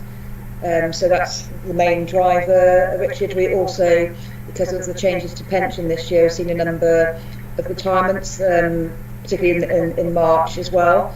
So we're looking at how we can retain those people through retire and return. So that's what we're focusing on at the moment. And the flu? Flu, we've not got the dates through of availability yet, but it's down as a requirement in our contract with commissioners that we obviously run the flu vaccination programme, so we'll be working that through, bringing the plan back through to the TME and People and Culture Committee. Richard said the current levels were low. Are they? Yes, that's from last year's campaign. So it's just a legacy from that, and it's a live database. So as we have starters and leavers, the numbers will reduce on that. Now, 63% is very low. Yes. So that's from last year. So we will have to do the refresh of the flu campaign for this year. So it links to when the flu vaccines are available. We haven't started this year's campaign yet, Richard. No, I understand that. I understand that for this year. Yeah, but the question is, if it was low for last year, we don't want it to be low for this year, do we? So we're going to have to make sure we get that right. Okay, let's move on then. Can I don't want to mess the agenda up anymore. I was indulgent to Richard because he managed to sneak a bit on his F&T thing. But can I mean, in terms of F&P, of course, the key issue and the big risk is that next year's plan, we're going to have the opportunity to thrash that one around a few more times, I suspect. Can I move on then to quality governance? Yeah, thank you. A lot of what we discussed at quality we've already discussed or are going to discuss today, so I won't go over that, and the notes are pretty comprehensive. We did spend a fair amount of time on infection control, and maternity, as always, features quite a lot on our report, and also the PICA report, which we haven't discussed today, but we will be doing, I think, in future. But the notes are there, and I think it was a very meaty meeting that had a lot of substance to it this time. Yeah. Okay, so this, what does CGG stand for? Clinical Governance Group. Oh, right, okay, sorry, there you go. Thank you very much. I'd be interested to see the PICA report and the consequences of that on future dates. Okay, Absolutely. Thank you. People and culture. We had the first draft of the outline strategy that's going to have a lot more work put into it in the coming months. Again, freedom to speak up we've talked about today, and we'll be having a staff story at future ones, but there was a lot in this one as well, and we've discussed a lot about the things we've already discussed today about the workforce plan affecting the staffing levels, the expense of running that and all the rest of it. So I don't want to say an awful lot about that tomorrow, because there's a lot more work to take place at the moment to come up with the workforce plan, the succession plan, and the development plan for staff will be coming back in future months. I nearly said years then, I meant months. I'm going to say months, yeah. Okay, any questions about that? Any comments on that? Just an observation, Tim, you've heard me talk about this before. I think there's an issue here about nomenclature, about what we call things, and I'd say we need another people and culture strategy, like a hole in the head. We need some action. I call it a workforce plan, and how we get the right numbers of people in the right place with the right skills at time. But you're talking my language there, but I'm sure there's a debate to be had. If we can get that straight, that would be great. Okay, thank you very much. Now let's move on to the safe staffing reports. Adult nursing, Paula. Thank you, Chair. So I'll take the report as read. The report shows the level 5 of assurance rating for February safe staffing, and that was maintained through the usual deployment of wards staff to help where their acuity dependency is lower than some other areas, or they have empty beds, which is very unusual. But obviously the priority from February and January-February reports was about the health and well-being of our staff. Not only are we still in a command and control from a pandemic perspective, we've also got the effects of winter, and obviously we've already discussed the major incident as well that affected our staff. So we continue with our health and wellbeing chats and the support from occupational health, the weekly check-in with the band 7s and above from myself, which was 3 times a week during January. That's reduced to a week where I do a 15-minute check-in with the staff to see how they're all doing, and if there are any issues that they need to raise to me from their areas or from other areas, as the case may be. We've got the professional nurse advocate training programme, We've also got a network now through the professional nurse advocates, and that offers restorative supervision to anybody that requires it, which is done very confidentially, so that works alongside freedom to speak up as well. And just wanted to highlight one other thing, that we've got the next round of recruitment for international nurses has already commenced, with arrivals planned from April through to December this year, and I'll pause there to questions. Thank you very much, Paula. Any questions, comments on that? No? Okay, thank you for that. Midwifery? Yeah, thank you. So this is February Safe Staffing Report with insurance level of 4 again. We just had a kinder month in February, I have to say. So with that reduced activity, it helped us maintain our acuity. Our sickness was down slightly to 9.73% and turnover down slightly to 13.9%. We have got a vacancy rate of 12%, but we've managed to halve that in the last 6 weeks with offers of posts, but as everybody understands, it will take some time to onboard those people. We had a reduced number of COVID absence in February in our staff groups, which was good to see, having had a very difficult December, January. Unfortunately, we've seen that rise again in March, and you'll see that in the report next month. We've managed to also obviously therefore increase our fill rates, and the incentive that continued has really helped with that. We saw a red flag of concern again, which was the supernumerary status of the shift leader. However, we did maintain one-to-one care in labour within February. There were no harm incidents reported, but again delays in our induction of a labour pathway, but much more reduced in February than we've previously seen. So the service did remain safe. However, you know, there were significant mitigations that had to be put in place to achieve that, as we always do, with our managers working clinically, often, you know, training having to be cancelled, and deployment of staff consistently from one area to another to meet acuity. I'll pause there and take any questions. Thanks. Can I just ask about the induction of labour? In the IPR, it shows that it reached a peak in number terms and has come down over the subsequent months. Is that because of something we've done, or is it because of the natural order of things? I think it's quite difficult to pinpoint why that may have peaked and then come down. Sometimes it can be the natural order of things, sometimes it can be any kind of change in clinical practice. There hasn't been any new guidance, but it may be the application of existing guidance being applied more consistently.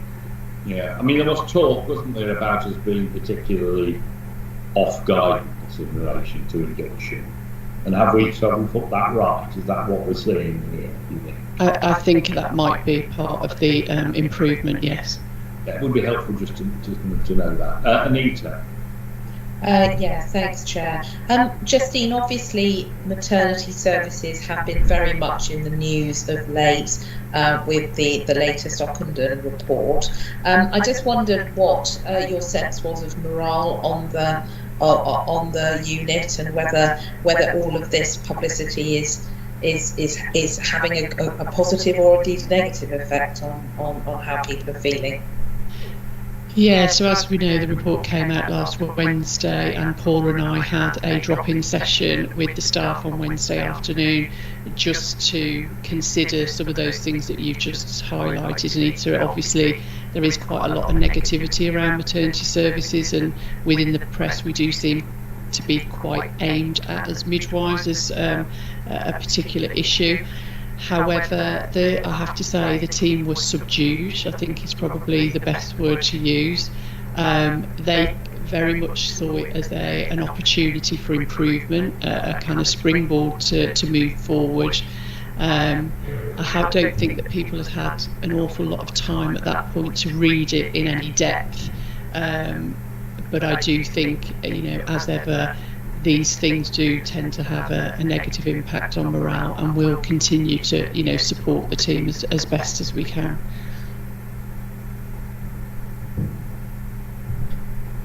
And the mothers, how are they with the job?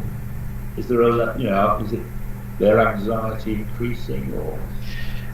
Not that we've seen. We haven't seen any additional concerns raised through our pals or via our kind of community midwives, continuity midwives who obviously have regular contact with women.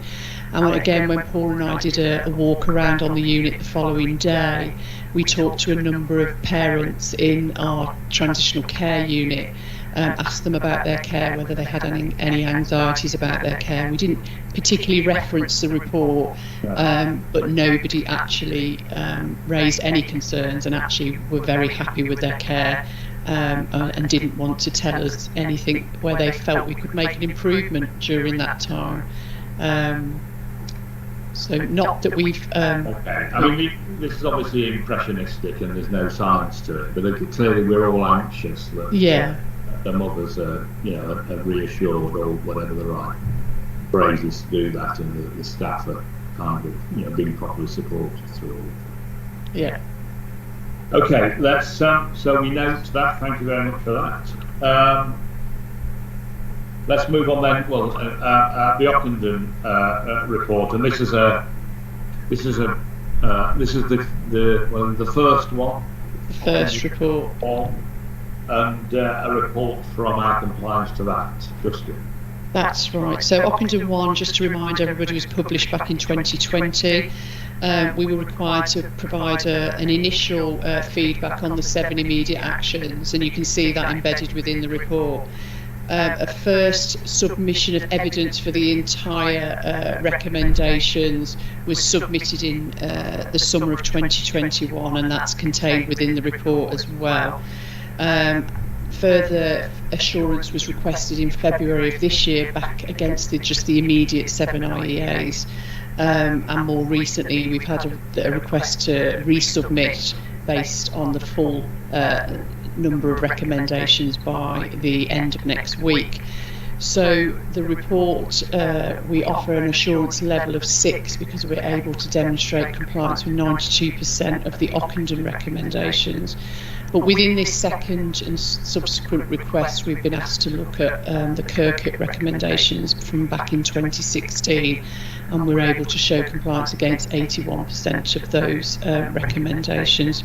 So there's some key things that we need to do to continue to demonstrate our improvement. So we've got some documents that we need to share with the LMNS. We need to look at our guideline process, and we're just in the recruitment stages of recruiting an audit and guideline and patient experience midwife alongside an assurance and compliance midwife to support that work. We need to go back and update our induction programme for Band 6 midwives, and restart a rotation of staff, which may be challenging given some of the ongoing availability of staff challenges that we have. And we need to increase our training opportunities. We need some investment to put some posts in place that we need in terms of leadership, and we have since writing this report secured some funding to help enhance our website so that there's information there for women to look at all the pathways of care that are available. We've got a site visit on the 3rd of May to discuss and present our evidence to the LMNS, and then we've got a subsequent visit on the 31st of May to NHSEI, which will also be attended by the LMNS, so that we can again demonstrate and look at our evidence, and they will give us further guidance following that on the quality of our evidence and where we have any other gaps for improvement. So I'll pause there and take any questions on the report. As I say, we will have the opportunity at a later stage to talk about the overall, the second. Any questions on this one? Colin? Just wanted a bit of clarification around the Kirkuk recommendation on developing a recruitment and retention strategy. I guess that's something we do. Is it a case of documentation, or that they want us to do anything more specific? And I don't know if it was me or you. Sorry, somebody going to answer this question? Hello? Nina, can we talk about the recruitment and retention strategy? We have got. I think we've got some problem with our mics, David, at the moment. Sorry. Sorry, can you hear me? We can hear you fine. The Kirkhope recommendation on retention. On the Kirkhope recommendation on recruitment and retention strategy. Yeah. Is it that we got one and we just need the documentation sorting out, or we haven't got one? We haven't got anything written, and I think we need to formalise that plan. I mean, we have an ongoing rolling recruitment process, but I do think we need to formalise a plan that we can then all sign up to and embed. Good. Okay. Well, we await the conversations on the second inquiry as soon as it's practicable. But we can take the report for sure. Thank you. Thank you. Let's then move on to a net zero carbon strategy. Jo. Morning all, thank you. So I will take it that people have read the report, which has been to Finance and Performance Committee. Just to set the context for this, clearly this is a subject that's really of interest to both public and to staff as well, and our responsibilities, but it has been put somewhat to one side while we've been dealing with other issues. So we bring to you today the strategy and green development plan that we're required to sign off on behalf of the trust, and they go through to the ICS, and you'll note that there's been some slippage and we're a bit of an outlier currently. So we are looking for some approval today. I'll just direct you to, there are two appendices that you will have seen. One is the detailed plan in the PowerPoint slides, and the second is the draft action tracker, which we want to review. So what we're suggesting is that we are able to agree the approach and principle, but we recognise there's further work that needs to be done in terms of refreshing the action tracker. The Green Development Plan and the guidance that goes with it, they've actually broadened considerably the extent of what they classify as being part of the sustainability agenda, which is detailed on the plan. And we recognise that some of those things that might account for well-being, for example, are currently covered by other strategies and plans we have under people and culture. So obviously there's some joining up and alignment that will go on as we implement the work. In terms of the paper, in terms of what it outlines, it brings together the requirements of that legislation. It is in alignment with a lot of other developments and strategies we've seen from other trusts, and it actually moves towards delivering the objectives across what is quite a large timeline. So this is the preparation phase for the first 3 years. On page 5, it details the actual of the challenges and achievements we've got to date. There's actually been quite a lot of work going on under the radar. So one of the things we want to bring to the board in future is some more idea of some of the work that's going on, and also some of the challenges we have as an acute provider in terms of some of the areas of efficiency and waste that we would need to look at. And you can see from the detail that it does span things from energy usage, resource and anaesthetic gases to travel logistics, and everything in between. We're also updating the plan mindful of the impact of the pandemic, because clearly that has helped us accelerate some parts of our agenda around the digital work that will help us save in some areas, but obviously it has other implications in terms of non-recyclable one-use plastics that we need to manage as well. So the aims that we have on page 7 just outline what we're looking to achieve in terms of delivering that high quality care without exhausting the resources and trying to preserve for future generations. Secondly, to embed that sustainability into the heart of our organisation. Thirdly, to really help inspire our staff, and there's a lot of staff who've got a real interest in this, as well as our patients and communities, and that plays into our fourth aim, which is our role as an anchor institution and our contribution to some of those wider reductions across the ICS and our communities.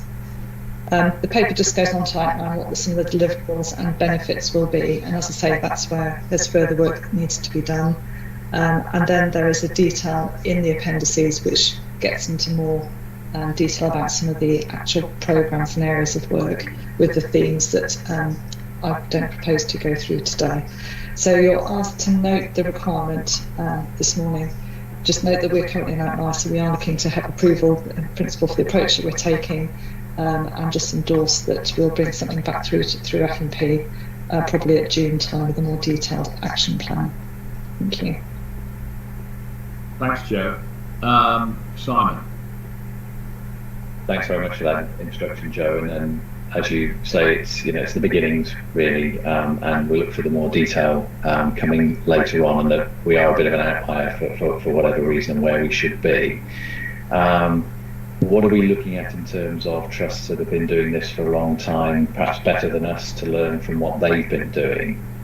How much expertise do we have ourselves to actually make this happen? Because this is quite a specialist area, and there are huge opportunities here in terms of net zero, but in terms of us recruiting people by having a good reputation for being an environmentally friendly trust.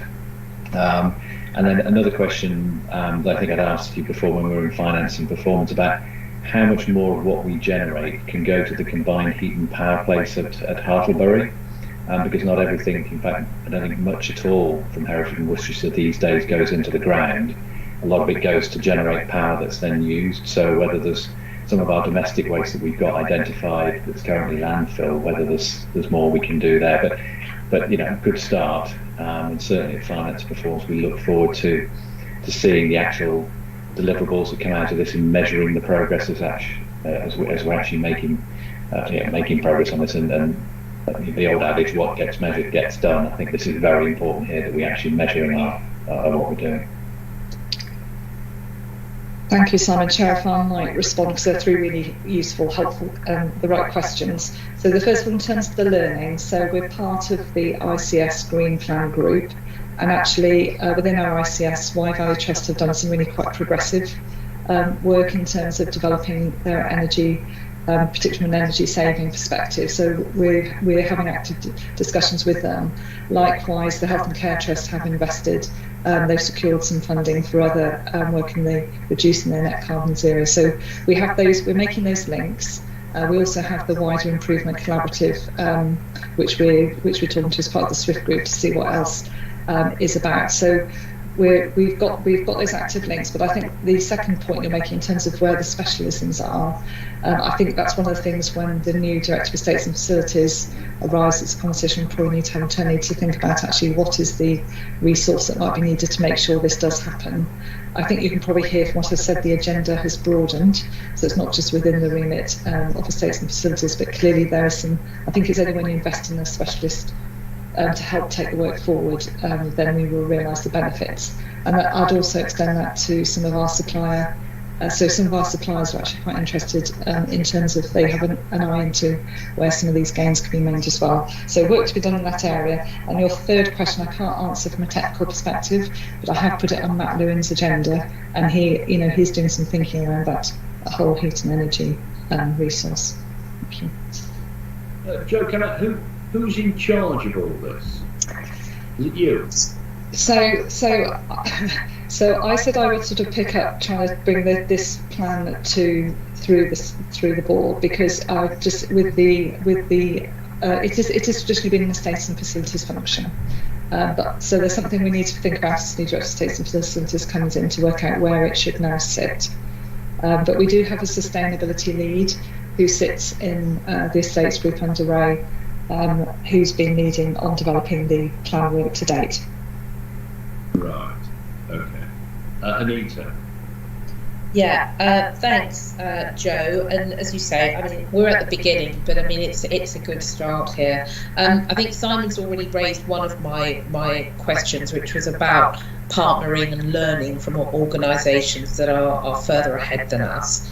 I guess the other part of it is the second part is we also need to be in the game of being able to apply for funding for new projects and so on. And I wondered if you could comment on our capability and resource to get that funding.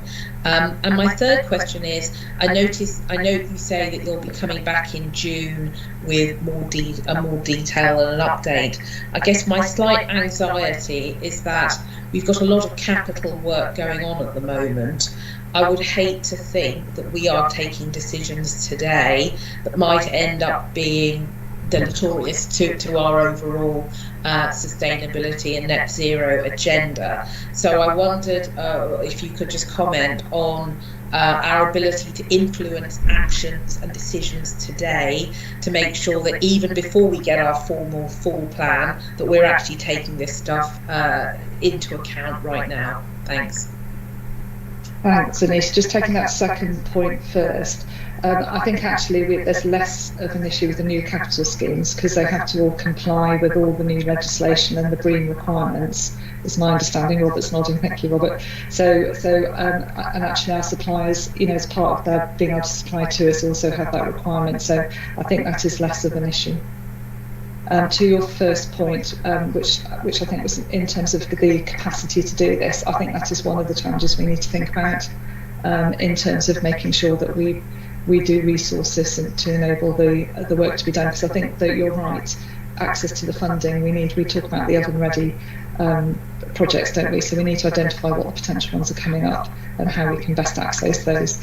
And I've actually got contact with Robert Mackey, who's the lead at Health and Care Trust, just to make sure that we're sort of trying to pull in the resource where we can, or understanding what insight we can piggyback on that.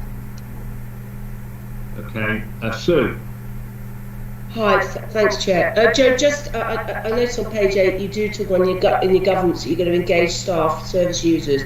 I think there's a bit of an opportunity here, possibly. This makes staff feel good. Get rid of the polystyrene cups, turn off the nitrous oxide, and all that kind of stuff. I'm just wondering how far progressed are you with actually getting a proper network of champions or whatever they are, people running around the organisation making a noise about it. But I say, people actually do champion this. It actually has a very positive effect, and we're certainly looking for those, aren't we, across the board? Yeah, thank you, Sue. I think there is a huge opportunity here, isn't there, in terms of both engaging but also just harnessing some of that goodwill and interest. And actually we did bring this up on our senior leaders brief just this week and asked for people of interest, and some people did come forward and they were using, some of it is because of their own, thinking of their own daughter and, in terms of why they want to be engaged. But I think there's a huge minefield there in terms of where we are. We are still in the foothills coming into COVID. We need to, we talked about the other networks earlier, didn't we? We need to be really thinking about how we position this against those other areas. So that's something else we'll need to take forward. So where in all of this is our equivalent of Wolverhampton's, whatever they call it, solar farm? Where's all, or the electrification of all the parking spaces. Where's all that? Where does all that happen in this? So under each of the themes, some of those different areas are explored. And I think, it might be a subject, Dave, you want to bring some of our technical experts to come and have some of that discussion with yourselves, because we have thought about can we put solar panels in different spaces, but then we have to trade that against the need for car parking, etc., etc. So I think Matt Lewin has got some ideas and thinking on that, but they've not been able to be progressed to date. I suppose my issue is, I think the gap, it seems to me, is having clarity of executive leadership here.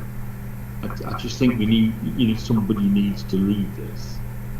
In order to do the sorts of things that you just described in all of this, and Matthew's going to explain to me now how Yeah, I mean, you're absolutely right, and thanks to Joe for picking up the reins from a sort of strategy role perspective. But as you say, we need to be clear who's leading this, and Paul and I will, and the wider team will confirm how we get the leadership right in terms of the actions that are necessary. As the board knows, we have a gap currently in the Director of Estates and Facilities. The new person starts 1st of May is coming once a week to start to get engaged in the organisation, and we'll conclude that that person who's leading it, David, in the next week or two once we've had that conversation. Any other questions? Okay, so I mean, we have to be very careful with all this, I think, because without boring you to death, I chair another organisation which has done quite a lot of this stuff over many years. But you always have to bear in mind the PR elements of it as opposed to the reality of it. So, don't get carried away with some organisations who have flashing lights. That the equivalent of green flashing lights as well. But there is a lot to do here, and you're absolutely right, Joe. There is a group, and Sue, there is a group of people who would love to get involved in all of this. They would absolutely love it. And it's that's why I think you need proper, executive leadership who can then galvanise these people and motivate them to get involved. I don't think it'll, there is a capacity out there to get on with stuff. You only have to go on Twitter, about our own staff, and you can see people, dealing with plastic cups and all sorts of things. They're just doing it because, getting all of those people together, I think, is a really important part of making it happen. So, as they say, we're on a journey here, aren't we? I think this is a good, it's a direction-setting statement, really, about what we want to do, and it sort of satisfies the regulatory arrangements that we have here. But there's much more to this, I think, than we've got here. So we need to give people the space and the opportunity to create something a little more expansive. I mean, I think we should be ambitious and bold about all of this. There is money around, I know, because other organisations are getting it. If we want to cover half of Herefordshire in solar power, it seems to me, to run the hospital seems to be ideal use of their space. But that to one side. This is a good start. I think as a board we would approve it. We support the direction, and we look forward to the next development phase of it coming forward. So thank you. Thank you. Thank you for that. Very good. Right, let's move on then to governance. Terms of reference for audit, assurance and people and culture. Rebecca? Yes, thank you, Chair. To note the changes to the terms of reference as highlighted within the appendices, if we can take those as read. The terms of reference have been updated to reflect the latest position with respect to strategy for people and culture, and also to take account of the new guidance in relation to enhancing board oversight, which takes us from a place of having circa 20, maybe even more lead NED responsibilities, consolidating that back down to 5, and then redistributing those responsibilities back across the committee structure. We've taken advantage of the annual review of terms of reference, and you'll see these coming through to board in batches over the coming months, and then we'll do a consolidation exercise, then realign the lead NED responsibilities back against those. So they've been through the committees, they've approved the amendments as drafted, and I'll pause at that point. Yeah. We approve them. Yes, thank you.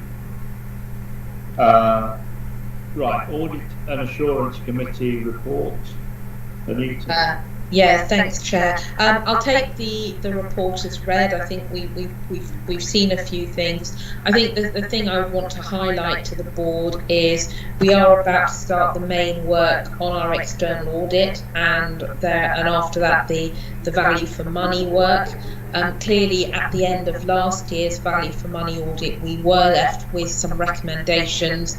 And it is essential that we are able to demonstrate to the external auditor's satisfaction the progress that we have made. So I think both in terms of sort of making sure those relationships are there and that they get all the evidence they need, that they're going to sort of feel reassured about the progress, I think is going to be critical. But happy to take any questions. Thanks. Thanks, Pete. Obviously, our relationships with external auditors are important. They have to be sort of close, but not particularly loving, I guess. How confident are we that we've got a proper set of actions and story around the issues that they've raised around value for money and the other things?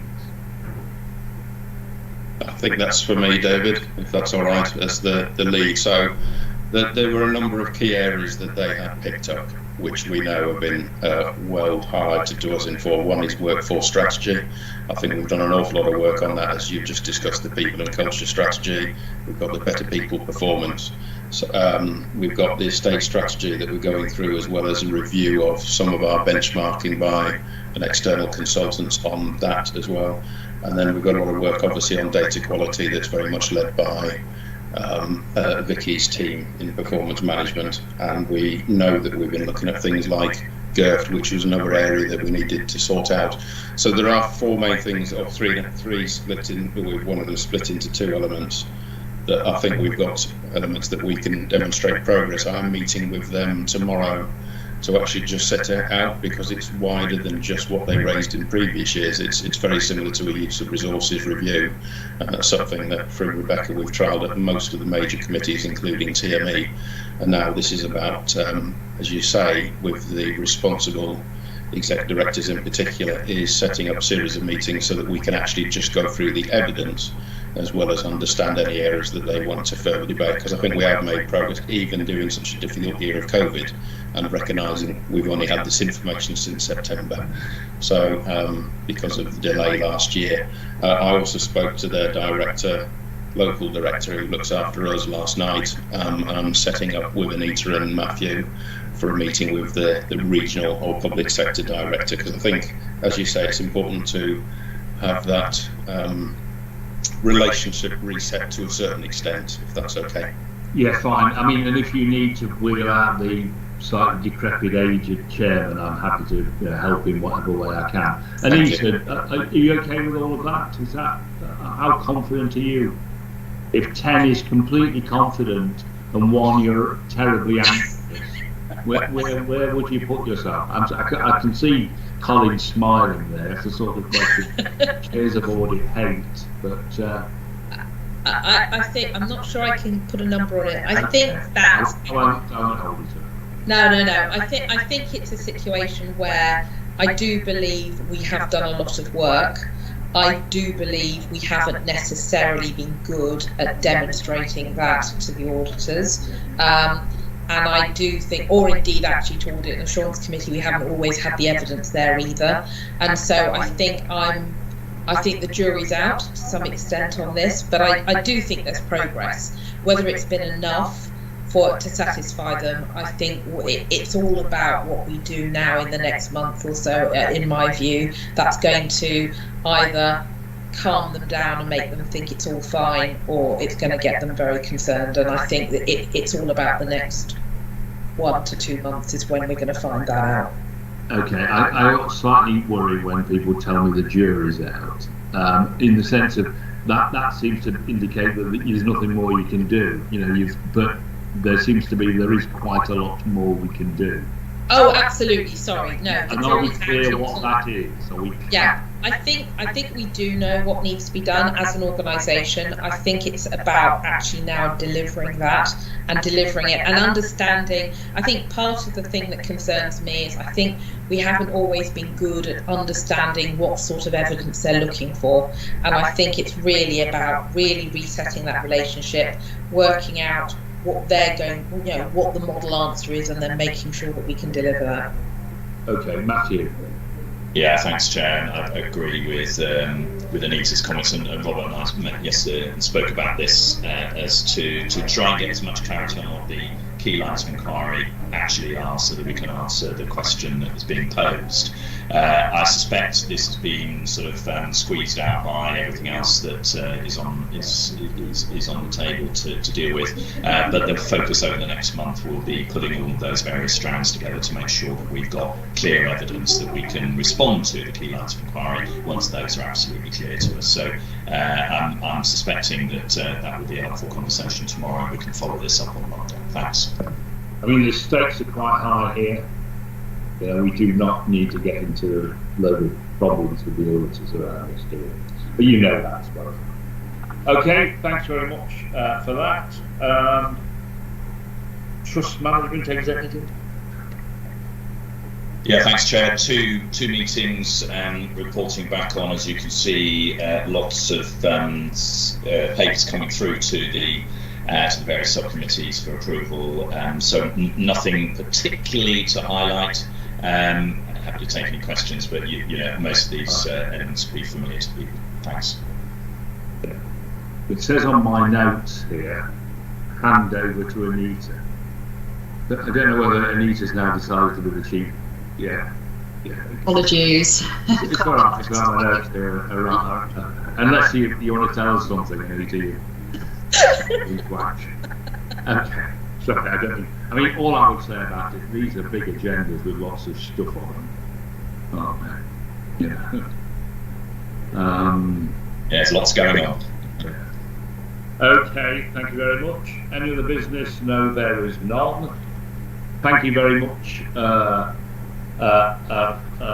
that. We are now going to go into committee, I think, of the corporate trustees. Rebecca's nodding to it. I'm getting that right. Welcome to a meeting of the Trust Board meeting as corporate trustees of West Worcestershire Acute Hospital Charity. Right then. Apologies for absence. None. Declaration of interest. I've had none, and they're on the website. Minutes of the board meeting on the 10th of February. Are they a reasonable reflection? They are, yes. Good. Charitable funds report. Who's speaking to that? Shall I start? Yeah. Yes, Mark. I'll take the paper as read, as colleagues have done today. And I did mention a couple of the key items at our last board meeting because it happened to follow just after we'd had trustees. The one thing I would like to clarify a little bit or enhance is the comment around the update to expenditure request process. That isn't about bureaucracy necessarily, it's about trying to get us into a position where we spend the money. The money's been given to us in order to be used for the benefit of our community, and what we're trying to do there is to put a process in place which encourages and facilitates those who hold these funds at departmental and divisional level to make use of the funds in an appropriate fashion. So we're trying to get the mix of being lean, but at the same time appropriate governance and accountability in an audit trail.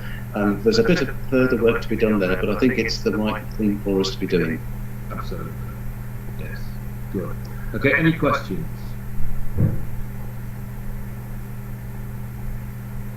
Colin? You've come up again. All right. No.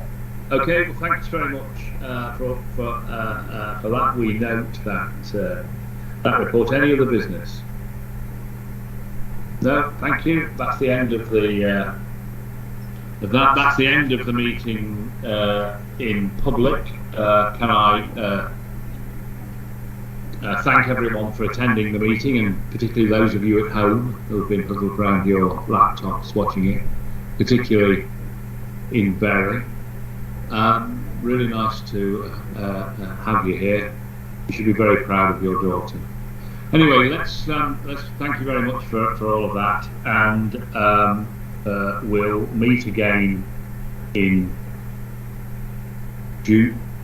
May. What's the date of the next meeting? What's the date of the next meeting, Rebecca? Is the